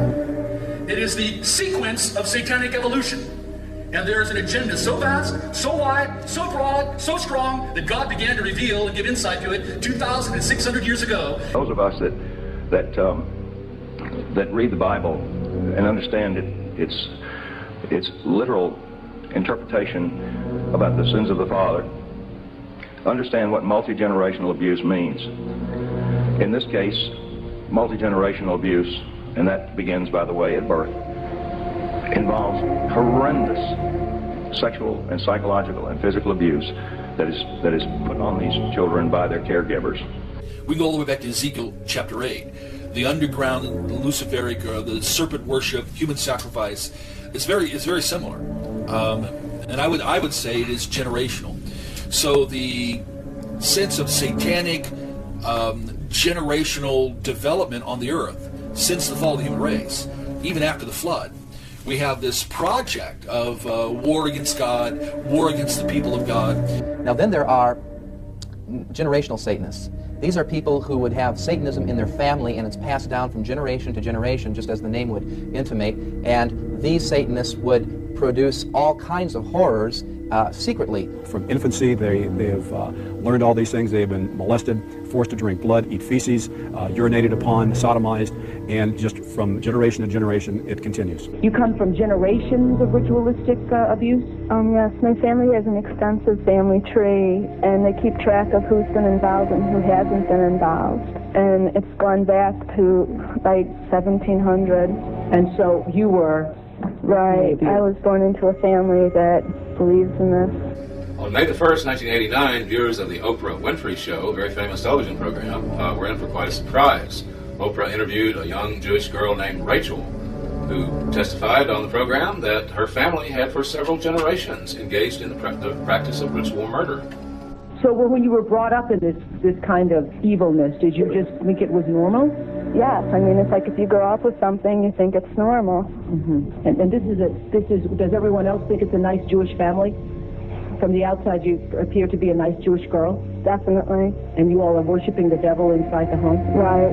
Hail Satan! Hail Satan! There's other Jewish families across the country. It's not just my own family. Really? A year later, in 1990, Rachel again bravely stepped forward and admitted that this terrible deed had occurred, as noted in the March 1990 issue of Cult Watch Response. Recently, I had enough courage to share some of my story.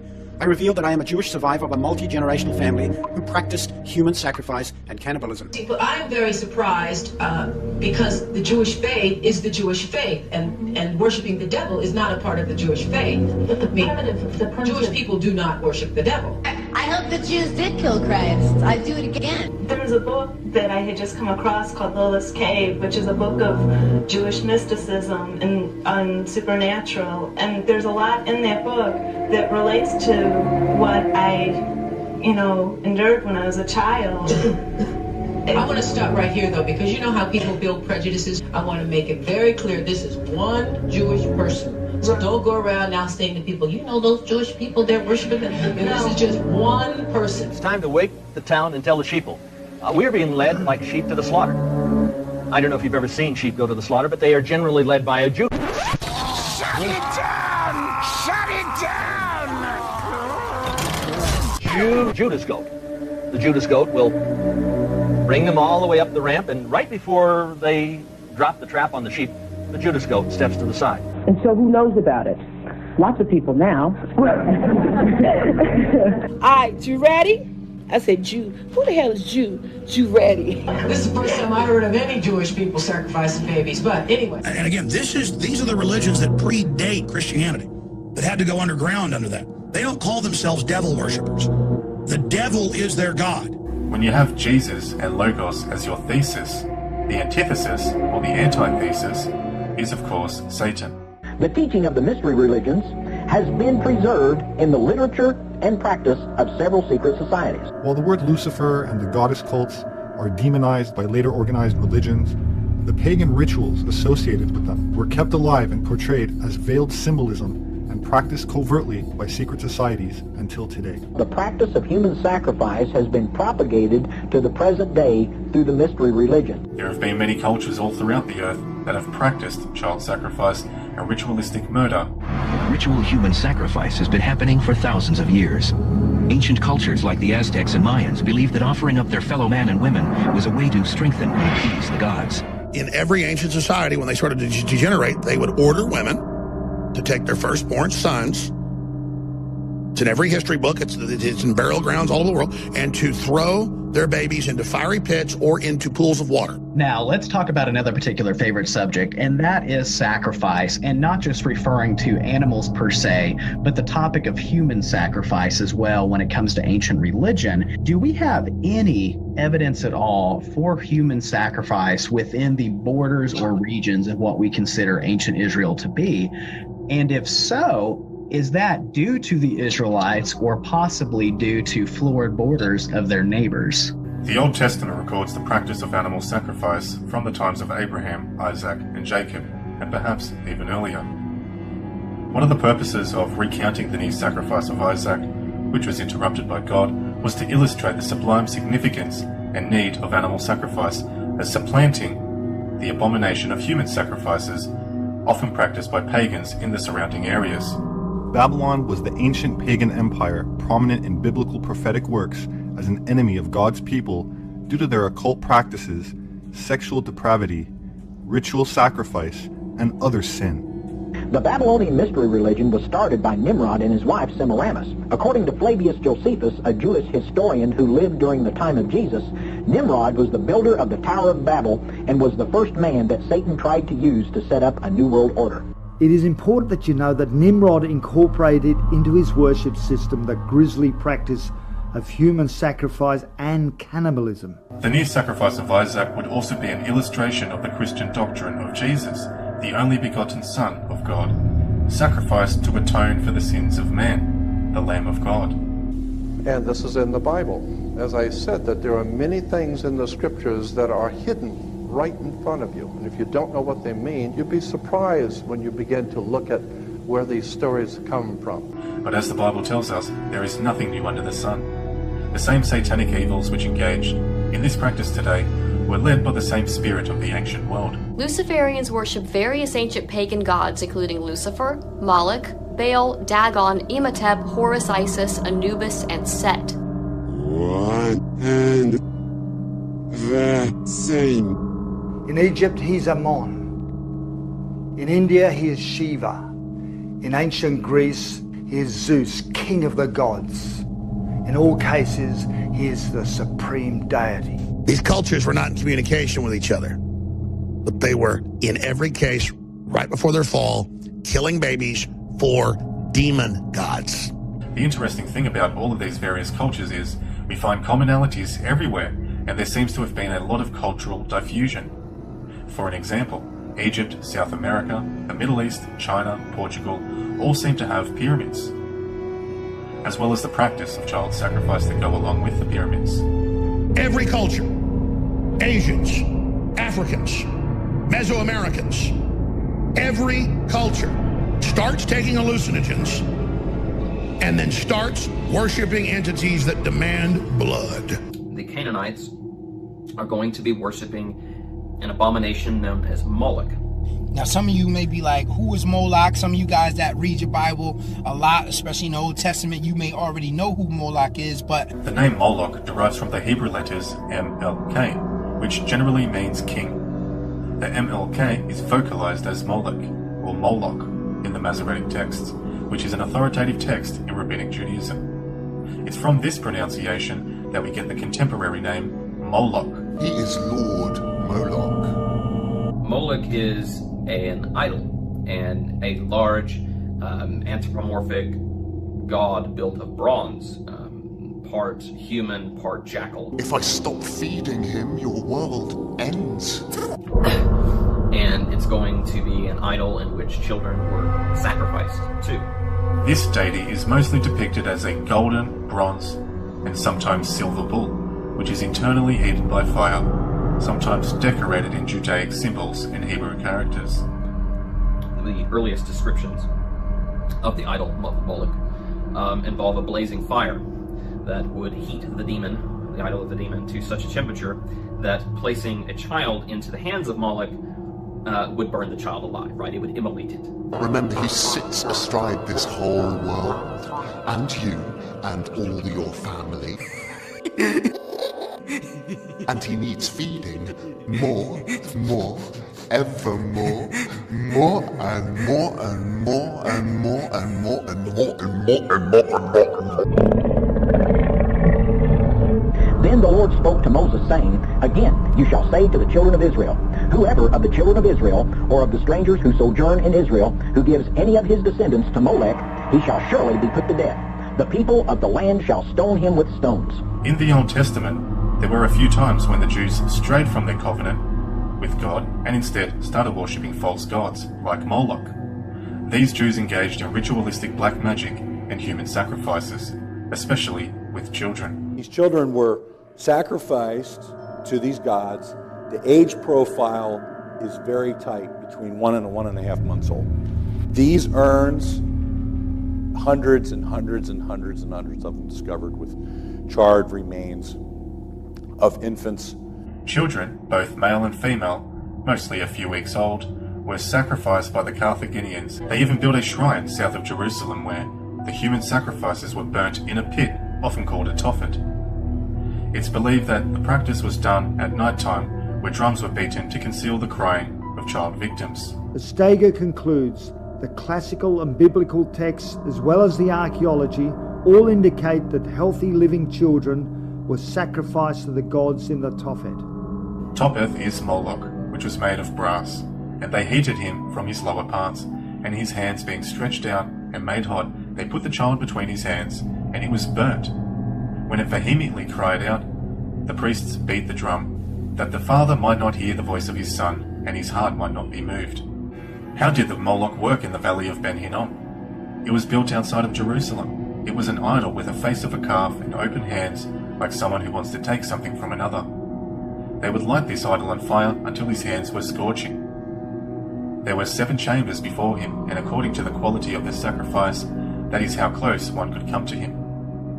If one came with a bird, then chamber 1, goat, chamber 2, sheep, chamber 3, calf, chamber 4, cow, chamber 5, and ox, chamber 6. He who brought his child, the priest would say that his offering is the greatest sacrifice. He would enter the innermost chamber and go and kiss the Moloch. The priest would then take the child and place it near the Moloch. They would then bang with the drums to drown out the cries. And if the people of the land should in any way hide their eyes from the man when he gives some of his descendants to Molech, and they do not kill him, then I will set my face against that man and against his family, and I will cut him off from his people and all who prostitute themselves with him to commit harlotry with Molech. Notice here that God speaks not only against those who would sacrifice children to the demon, but also all those who know that the sacrifice is happening and don't try to stop it. Eventually, Israel and Canaan are going to go to war, right? And the Bible, this is simply going to read as God smote the Canaanites. Moloch is not going to die, though. He's going to, after this ancient war between good and evil, Moloch is going to be resurrected, right? In the next incarnation in the area of Canaan, you're going to have Phoenicia, right? And the Phoenicians are going to have a god that is more or less Moloch, except they're going to call it Baal. Baal meaning Lord. The Baal-based religion revolved around the cycles of nature necessary for survival and prosperity in the ancient world. Primarily growing crops or raising livestock, as well as the growth of human population. Baal is the false Jesus or counterfeit Jesus. He is the one behind sexual perversion, all kinds of stuff. Like what's going on right now in the internet, pornography is just off the charts. Baal is also going to be an enormous bronze idol, but this time it is a humanoid bull. It's going to have hooves for feet, it's going to have horns coming out of its head, right? The Carthaginians would sacrifice to Baal by placing the child or the infant within a tomb in the monster's belly, right? There'd be a hollow opening, cavity within the creature's belly, and that would be set aflame. There would be a fire inside the stomach. The child would be placed into the stomach as if in an oven, and the child would be immolated. Baal is described as a fertility god in most museums, universities, and books, and this description or title is justified by the well-documented infant sacrifices that were known to take place to a large metal bull deity, which was made scalding hot with a lit furnace inside of it, which unfortunately ensured that the child suffered an excruciating death. Greek and Latin sources mention the offering of children as sacrifices by fire at the Phoenician colony of Carthage around 814 BC. The Greek historians Diodorus and Plutarch both mention the burning of children as an offering to the Carthaginians' chief god Baal Hamon. Now, biblically speaking, Baal worship is mentioned in the Old Testament as being practiced by the inhabitants of Canaan, and that later became known as Palestine. Homer told how mighty Zeus, or Baal as the Phoenicians knew him, cast thunderbolts on the earth and tumbled the walls of Troy with his earthquakes. The inhabitants of Baalbek feared Baal. They even sacrificed humans in an attempt to pacify him and prevent huge destructive earthquakes. In crises of great danger, it was a custom of the Phoenicians to give freely their best-loved children in sacrifice, as a ransom to the avenging demons. Those given up were slaughtered in mystic rites. Human sacrifice was not, however, limited to Phoenicia and its colonies. The worshippers of Baal practiced their grisly rites throughout the Middle East. In the city of Jezreel, now situated in present-day Israel, we discover further evidence. In those early days, the Phoenicians inhabited Lebanon. They were fantastic seafarers, and their trade networks extended as far as Spain, Africa, even Britain, and their beliefs followed them. In the Book of Kings from the Old Testament, Ahab was described as a notoriously wicked king. Under the influence of his evil wife Jezebel, Ahab built altars to Baal. With Jezebel, and by the way, Baal is a variation of Baal, Jezebel named herself that because she was a worshiper of Baal. And in the Baal temples which she had, she employed full-time male and female cult prostitutes who committed sex acts in the open for everyone to watch as a part of their worship ceremony. So today, when someone engages in pornography of any form, whether they realize it or not, they're engaged in Baal worship. The Bible tells us that children were put to death in worship of Moloch. Additionally, sexual acts were committed as part of the ceremonies. If you go back into the most ancient times, religion has always had sex connected to it, and especially the occult religions. Pagans practiced sympathetic magic, that is, they believed that they could influence the gods' actions by performing the behavior they wished. Their worshippers engaged in immoral sex to cause the gods to join together, ensuring good harvest. This practice became the basis of religious prostitution in 1 Kings 14:23 through 24. The priesthood used their wives and daughters in holy prostitution to raise money and worship the god Baal. Asherah was worshipped in various ways, including through ritual sex. Although she was believed to be Baal's mother, she was also his mistress. The mother of the demon Baal is Anshara. That is his mother. It was believed that in order for the powers of Baal to grow, to be even stronger, Baal needed to have sex with his mother Anshara and able to unleash his full power. And so there are sex rituals occurring to replicate the act of mother and son intercourse in order to increase the power of Baal. The actual worship of Baal was carried out in terms of imitative magic, whereby sexual acts by both male and female temple prostitutes were understood to arouse Baal, who then brought rain to make Mother Earth fertile. The sacred marriage began with a journey and procession by the king to Inanna's temple, or it would have been called Ishtar's temple in the case of Babylon, which came after Sumer, and there would be preparation of the bride, which was actually a sacred prostitute.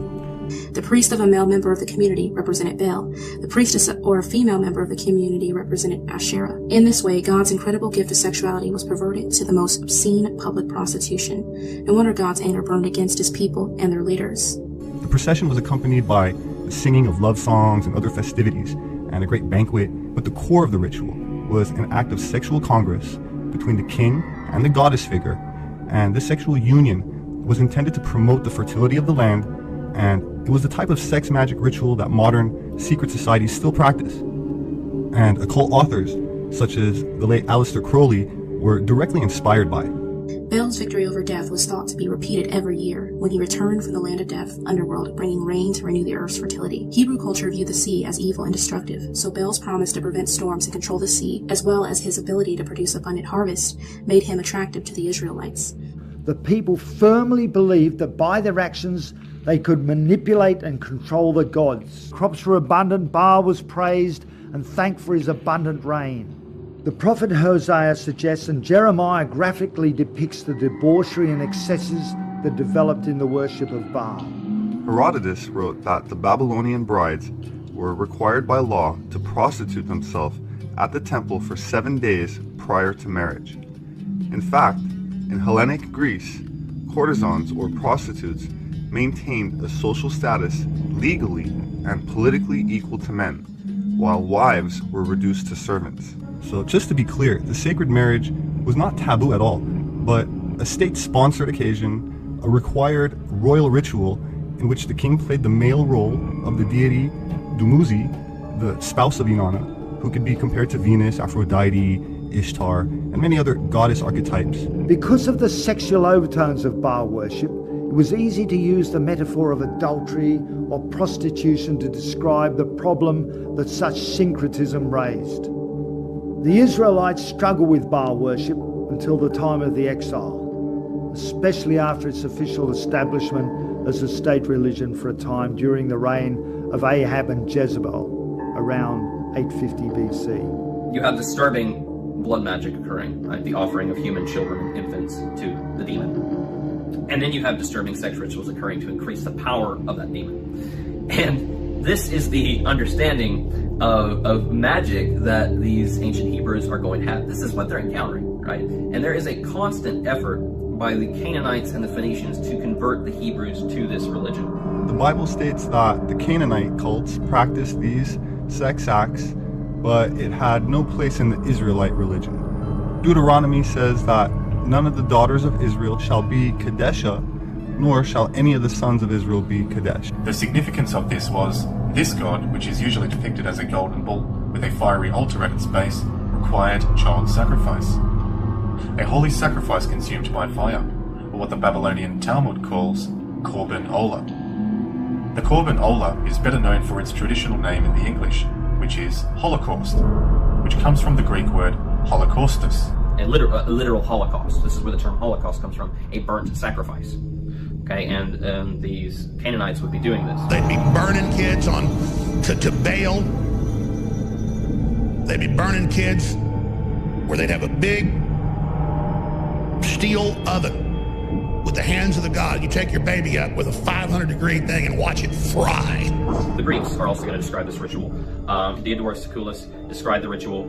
There was in their city a bronze image of Cronus, extending its hands, palms up, and sloping towards the ground, so that each of the children, when placed thereon, rolled down and fell into a sort of gaping pit of fire. Drums and flutes would be played at the ceremony as the infant was sacrificed to drown out the screams. You'd fry a baby on a basically outdoor barbecue pit and then eat it. Watch the priest pull a leg off your baby and just... At these ceremonies, even the most powerful families had to produce a victim to placate Baal Hamoth. According to the historian Roy Decker, they even attempted to save their kin by substituting servant children. Nevertheless, when the city was threatened by Roman armies, earthquakes, drought and famine, the high priests ruthlessly sought Baal's appeasement. But the biblical tradition is very clear in talking about that the Phoenicians burned their babies, sacrificed their children, and there is a biblical narrative saying that this tradition also came to Jerusalem in the late Iron Age. Numbers 3:11 through 13. The Bible's repeated condemnation of child sacrifice shows God's hatred of it, especially among his people. Diodorus and Plutarch and church fathers like Tertullian condemn the Carthaginians for the practice of child sacrifice. The Old Testament strictly forbids the sacrifice of humans and the worshipping of false gods. However, like we just read, many Jews and Israelites practice these traditions anyway. While many of these practices among the Semitic people predated Abraham, we can see plenty of influences coming from outside also. Like when the Jews escaped Babylonian captivity, they brought many of the demonic teachings with them. We can see a constant theme of the children of Israel looking to the Canaanite deities for fertility, for prosperity with the crops, and for wealth with harvest.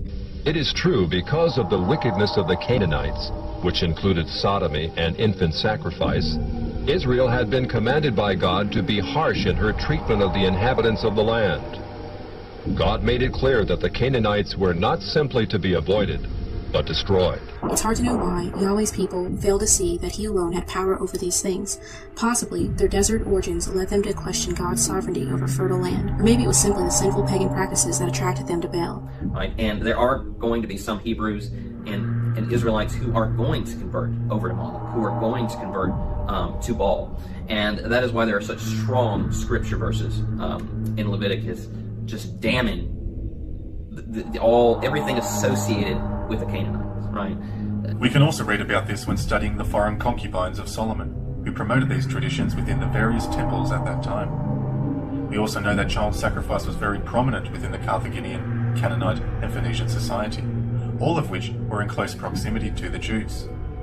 The common denominator with all of these outside influences is that they all worshipped Moloch. You say you're God's chosen people.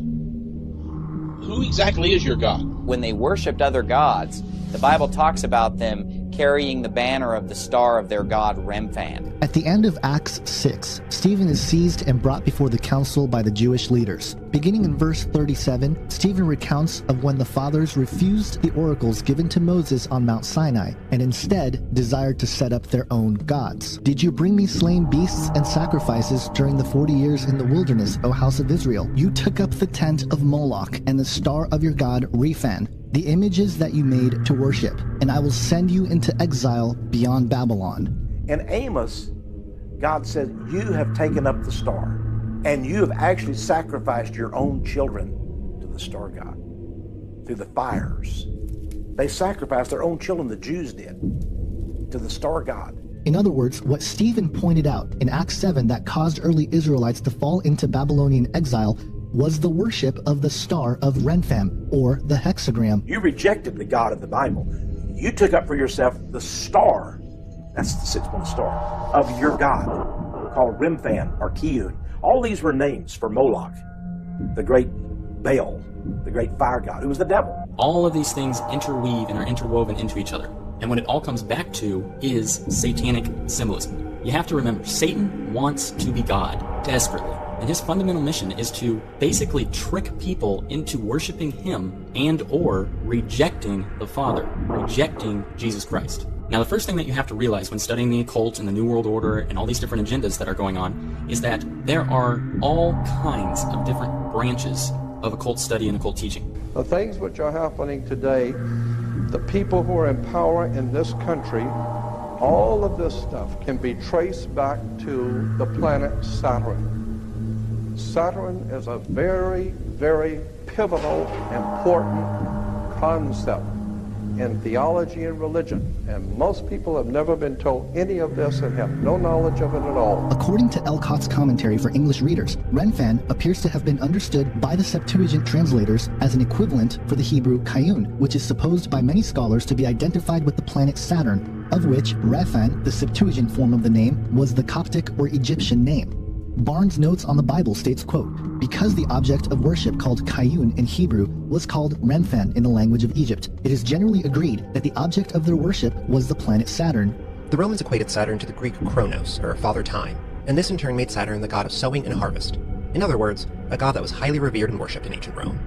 Some of you may be aware that bits and pieces of Saturn worship have made their way through time and are still being used today, albeit in a different context. Well, what if someone told you that was no accident or coincidence, and that it could all be traced back to a group that is still worshipping Saturn, and that group is in control of much more than most people would care to admit? His symbol, long before the Hebrews were ever in Canaan, the symbol in Canaan for the planet Saturn was a six-pointed star. Today we call that star the Star of David. There was no Star of David. It's the Star of Saturn.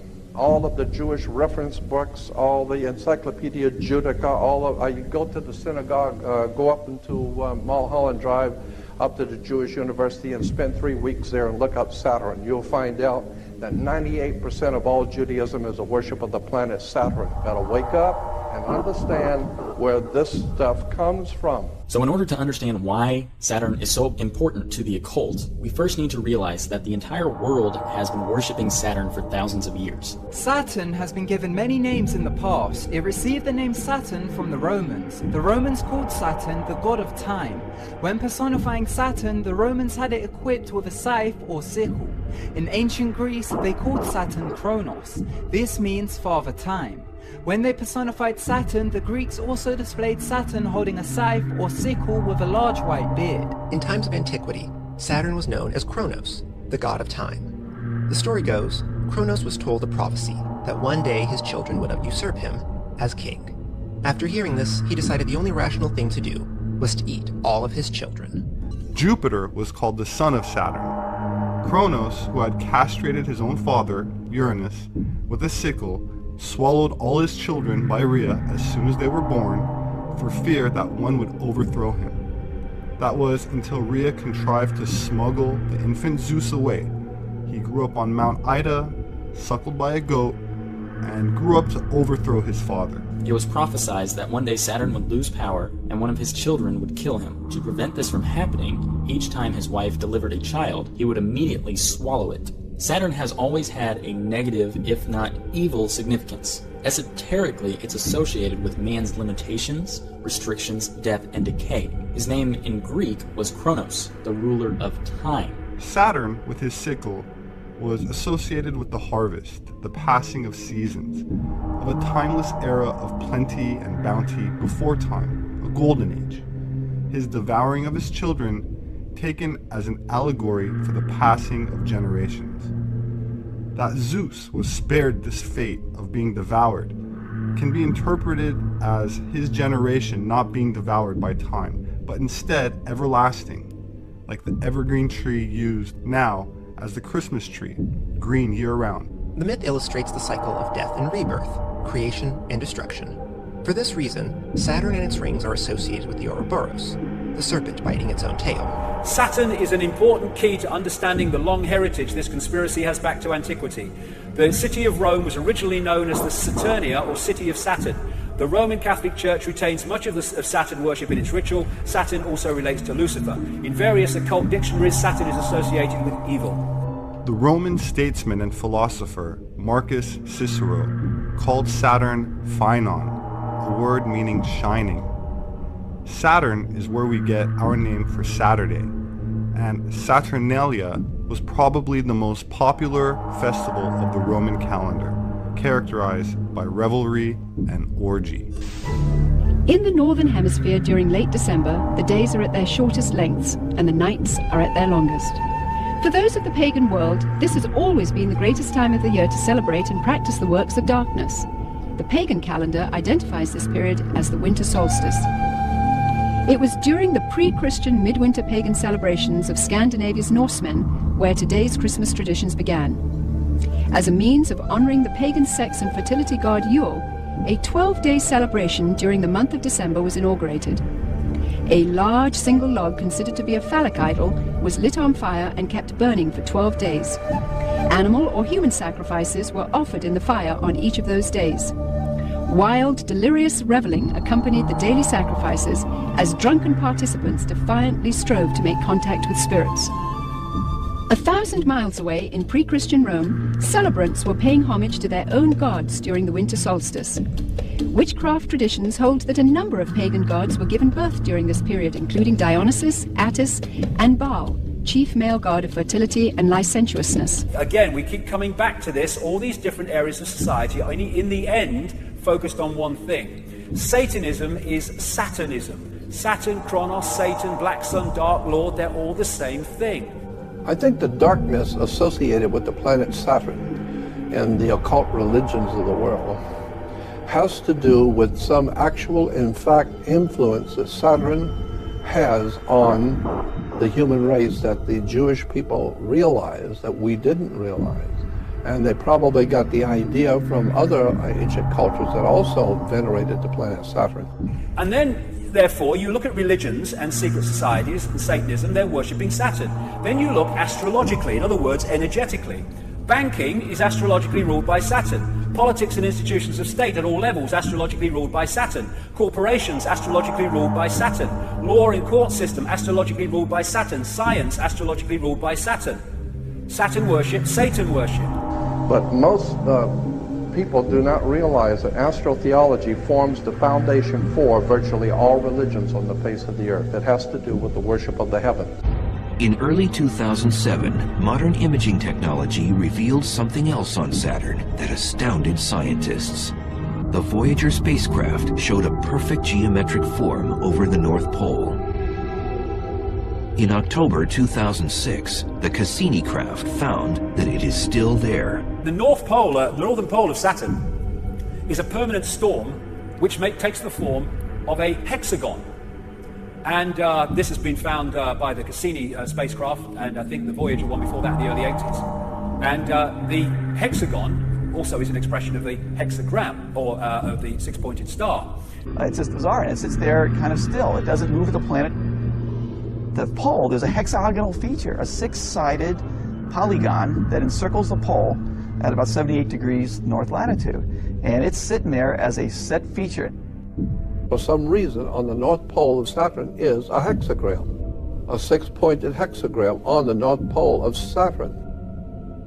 Scientists cannot explain how there is a six-pointed star on the North Pole of Saturn, and what's even worse to try and explain is how come the Jews knew that Saturn was connected to 6 in a hexagram. Somehow or another the Jews knew that six-pointed star was somehow connected to Saturn. And while there may be nothing to it, it's awfully strange, as we will come to see, that the hexagram, the six-pointed star, which contains in the middle a hexagon, had associations with the planet Saturn thousands of years ago. The Star of David is a six-pointed star. Well, six-pointed star is actually referred to by the reference works as a hex, a hexagram. Hex simply means 6. It comes from the Jewish Kabbalah, Jewish magic. It is a symbol of dark summoning. For the occult, if you want to put a hex on somebody, or if you want to have a spirit come forth, this is the symbol that you would use. It is not, it never has been, it never will be the Star of David. So 6 is a six-pointed star. And today the Jews call it the Star of David, but the encyclopedias will show you that a six-pointed star is a hex, and it will tell you that it was originally the Star of Saturn. And as many have pointed out, there is an uncanny relationship with the six-sided star, with the number of the beast, 666. There are 6 points on this star. There are also 6 triangles, and a six-sided polygon, which results in 666. Saturn is the 6th planet from the Sun. It also has a six-sided shape in its north pole. And the 6th day of the week is Saturn Day, the Sabbath, 666. 6 million Jews. 6 million Jews. 6 million Jews murdered during World War II. 6 million Jews killed during the Holocaust. 6 million Jewish men, women, and children. And to the 6 million who can't be watching this among the 1 billion watching this telecast tonight. So there's a lot of mysticism connected to the planet Saturn, the Jewish religion, the Catholic Church and the Catholic religion. Even Islam today has a symbol of Saturn that is dominantly important to Islam. It was a black square or a black cube. The Kaaba, the focus of worship in Islam, Kaaba means cube.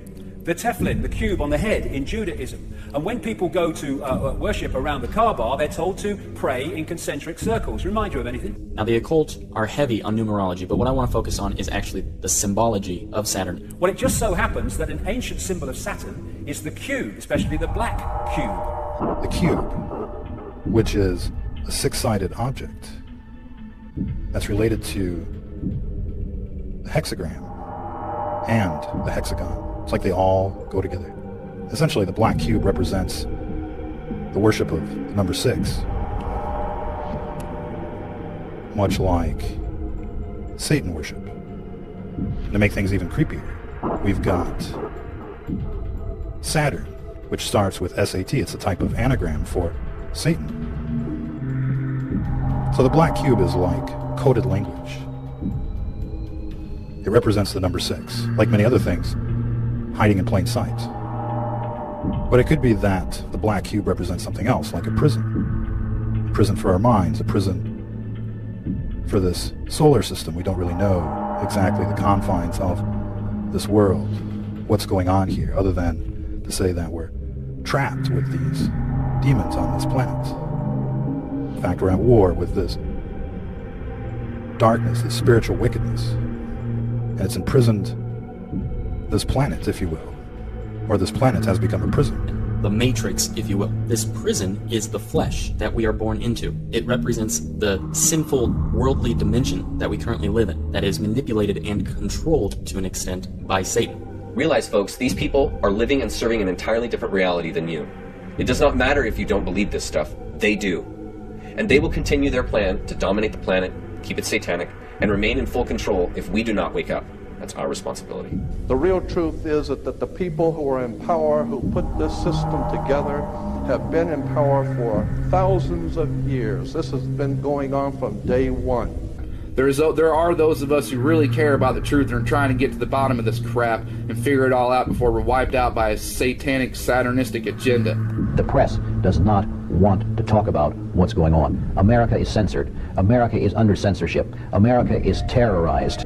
Adam Weishaupt, a Jesuit-trained professor of canon law, defected from Christianity and embraced the Luciferian ideology while teaching at Ingolstadt University. In 1770, the money lenders who had recently organized the House of Rothschild retained him to revise and modernize the age-old protocols designed to give the synagogue of Satan ultimate world domination so they can impose the Luciferian ideology upon what remains of the human race after the final social cataclysm by use of satanic despotism.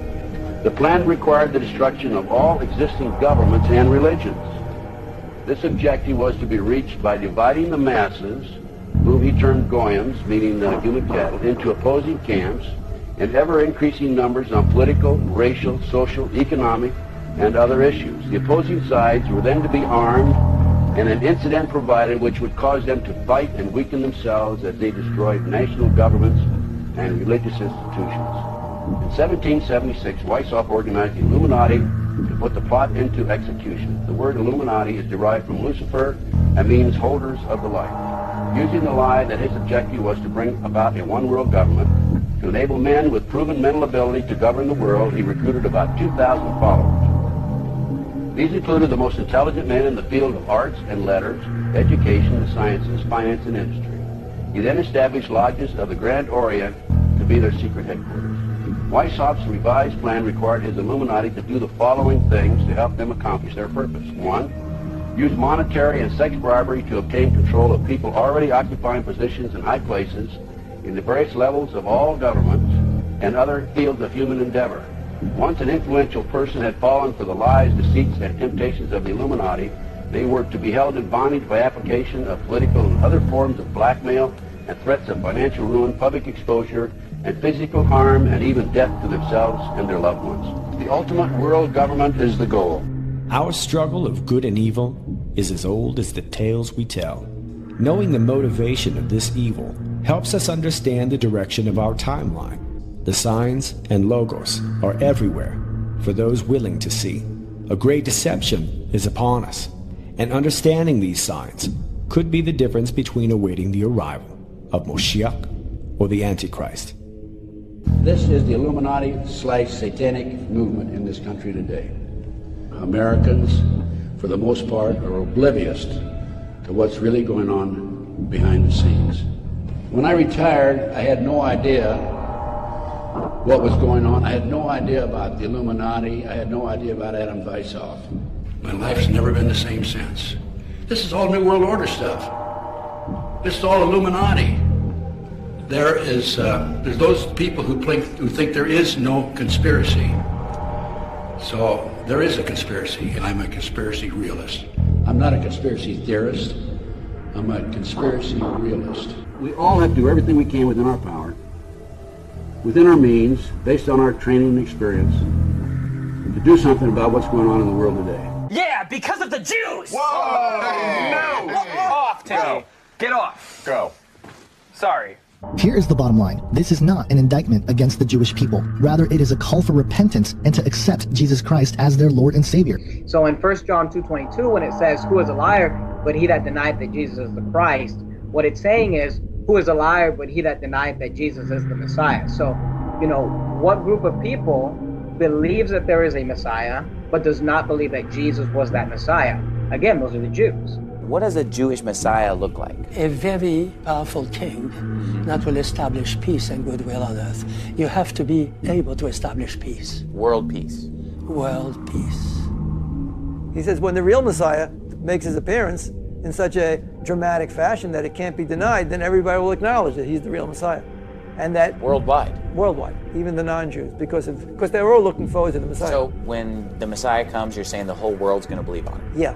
The entire world, because his purpose will be to bring the entire world to the proper observance. All the nations will stream towards Jerusalem to learn from him. Okay. It will initiate a period of world peace. Mm-hmm. The Messiah will be a tremendous charismatic figure with great knowledge and communication skills. He'll also be a great warrior.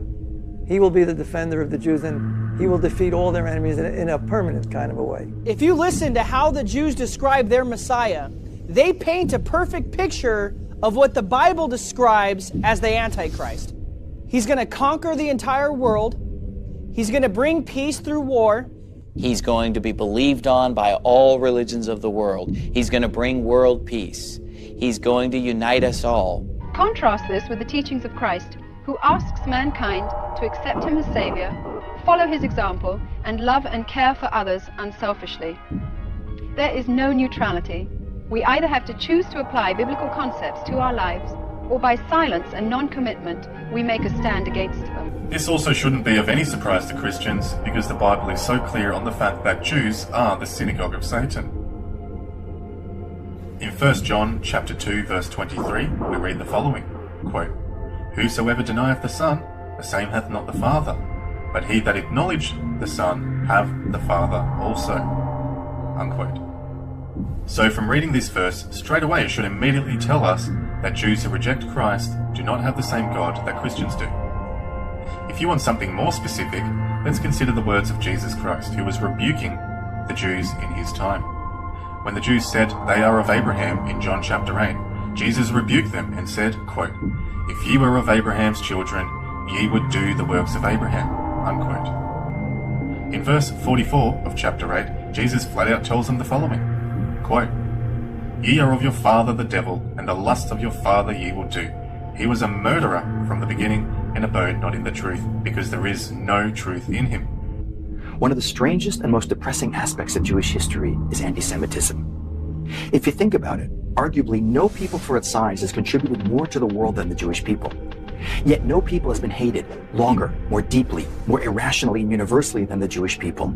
And it's no surprise that the greatest propaganda machine in history has spread the oldest conspiracy theory in history, the lie that Jews are somehow dangerous. Throughout history, Christians have not looked at the Jews as God's chosen people. They looked at them as a people that rejected Christ and were therefore rejected by God. For example, the last book written by Martin Luther before he died was called The Jews and Their Lies. Reverend Dr. Martin Luther, founder of the Lutheran Church, briefly describes his thoughts on this matter in his thesis, The Jews and Their Lies. He says the following, quote, "In history, therefore, they are often accused of poisoning wells, stealing children, and mutilating them, as in Trent, Weisenussi, etc. Of course they deny this. Be it so or not, however, I know completely well the full. Ready will is not lacking with them, if they could only transform it into deeds in secret or openly. Know this for a certainty and act accordingly." Unquote. Anti-Semitism has never gone away. It just has, and I could see if you're an anti-Semite, you're going, the evil of the Jews is the closest I come to believing in magic, because they just never stop being evil. Like, I just don't understand how this never goes away. It never goes away. It's so fucking weird. Like, no matter where Jews have lived, no matter how assimilated they've been, it follows the Jews. And I mean, I know that I'm sure at least one of your listeners is like, no, the Jews follow it. But it's like, it's crazy. It just won't go away. It's a virus that won't ever die down. It's like a virus in the church. Jews have been thrown out of 359 different countries, nations, or states. That tells you something. Is the whole world anti-Semitic? Is the whole world anti-Jewish? Or are these people organizing in different countries all over the world in a way that is not conducive to the well-being of the indigenous people of those nations? I'll let the audience make up their minds themselves. 109 countries. 109 countries. What does it mean? Well, Jews have been kicked out of 109 countries. Well, first, the number 109 is a debatable number. Jews have been kicked out of many cities and out of different countries, but the 109 number is debatable. Now it's become an internet meme, so everyone just assumes it's true. Jews have been accused of kidnapping Christian babies to use their blood to bake matzah, of poisoning wells, of being in league with the devil, of controlling the world's economy, the US government. But if we look at all of these accusations through the lens of fact and history, we see that all of them are clearly just excuses. People may believe them, but none of them have anything to do with reality. A popular speculation throughout human history is the charge that Jews are engaged in ritualistic murder. This accusation was especially common in the medieval era. where it was alleged Jews engaged in human sacrifice and the drinking of blood, especially that of children. However, most Jews today will completely deny this and accuse you of anti-Semitism. They have even created a phrase for this type of accusation. They call it blood libel. One of the most enduring anti-Semitic myths, that Jews used the blood of murdered Christians for ritualistic purposes, first surfaced in 12th century medieval Europe, but the lies tragically persist around the world to this day. Blood libel, which refers to false allegations from the Middle Ages that Jews murdered Christian children to use their blood in religious ceremonies. There were around 150 instances across multiple centuries and countries of young boys near Easter turning up dead from being crucified and exsanguinated. Clearly religiously motivated, clearly ritualistic, and the evidence always pointed back towards groups of rabbis. The expert solution is that Christians murdered their own children just to blame the Jews. And this type of blood libel with the internet today, they become points of reference for the future. They're eternally in cyberspace and can be forever regurgitated. Jews have paid a terrible price. They were accused falsely. Their children were murdered because of these libels. Apparently it's not historical revisionism when they rewrite history to exonerate Jewish people from ever having committed a single evil act, but I digress. I have to ask you one question because it's come to our attention. It's all over the internet. Remarks that you made recently to El Quds TV. You said, "We all remember how the Jews used to slaughter Christians in order to mix their blood with their holy matzahs. This is not a figment of the imagination or something taken from a film. It is a fact acknowledged by their own books and historical evidence." You believe that Jews would kill Christians to mix their blood to bake the holy matzahs on Passover? Is that your belief, Mr. Hamdan? Well, Wolf, let me answer that freely. Don't cut me, because it's very, very, very important to be clarified. First, Oh no, obviously we just lost the satellite feed. That sucks.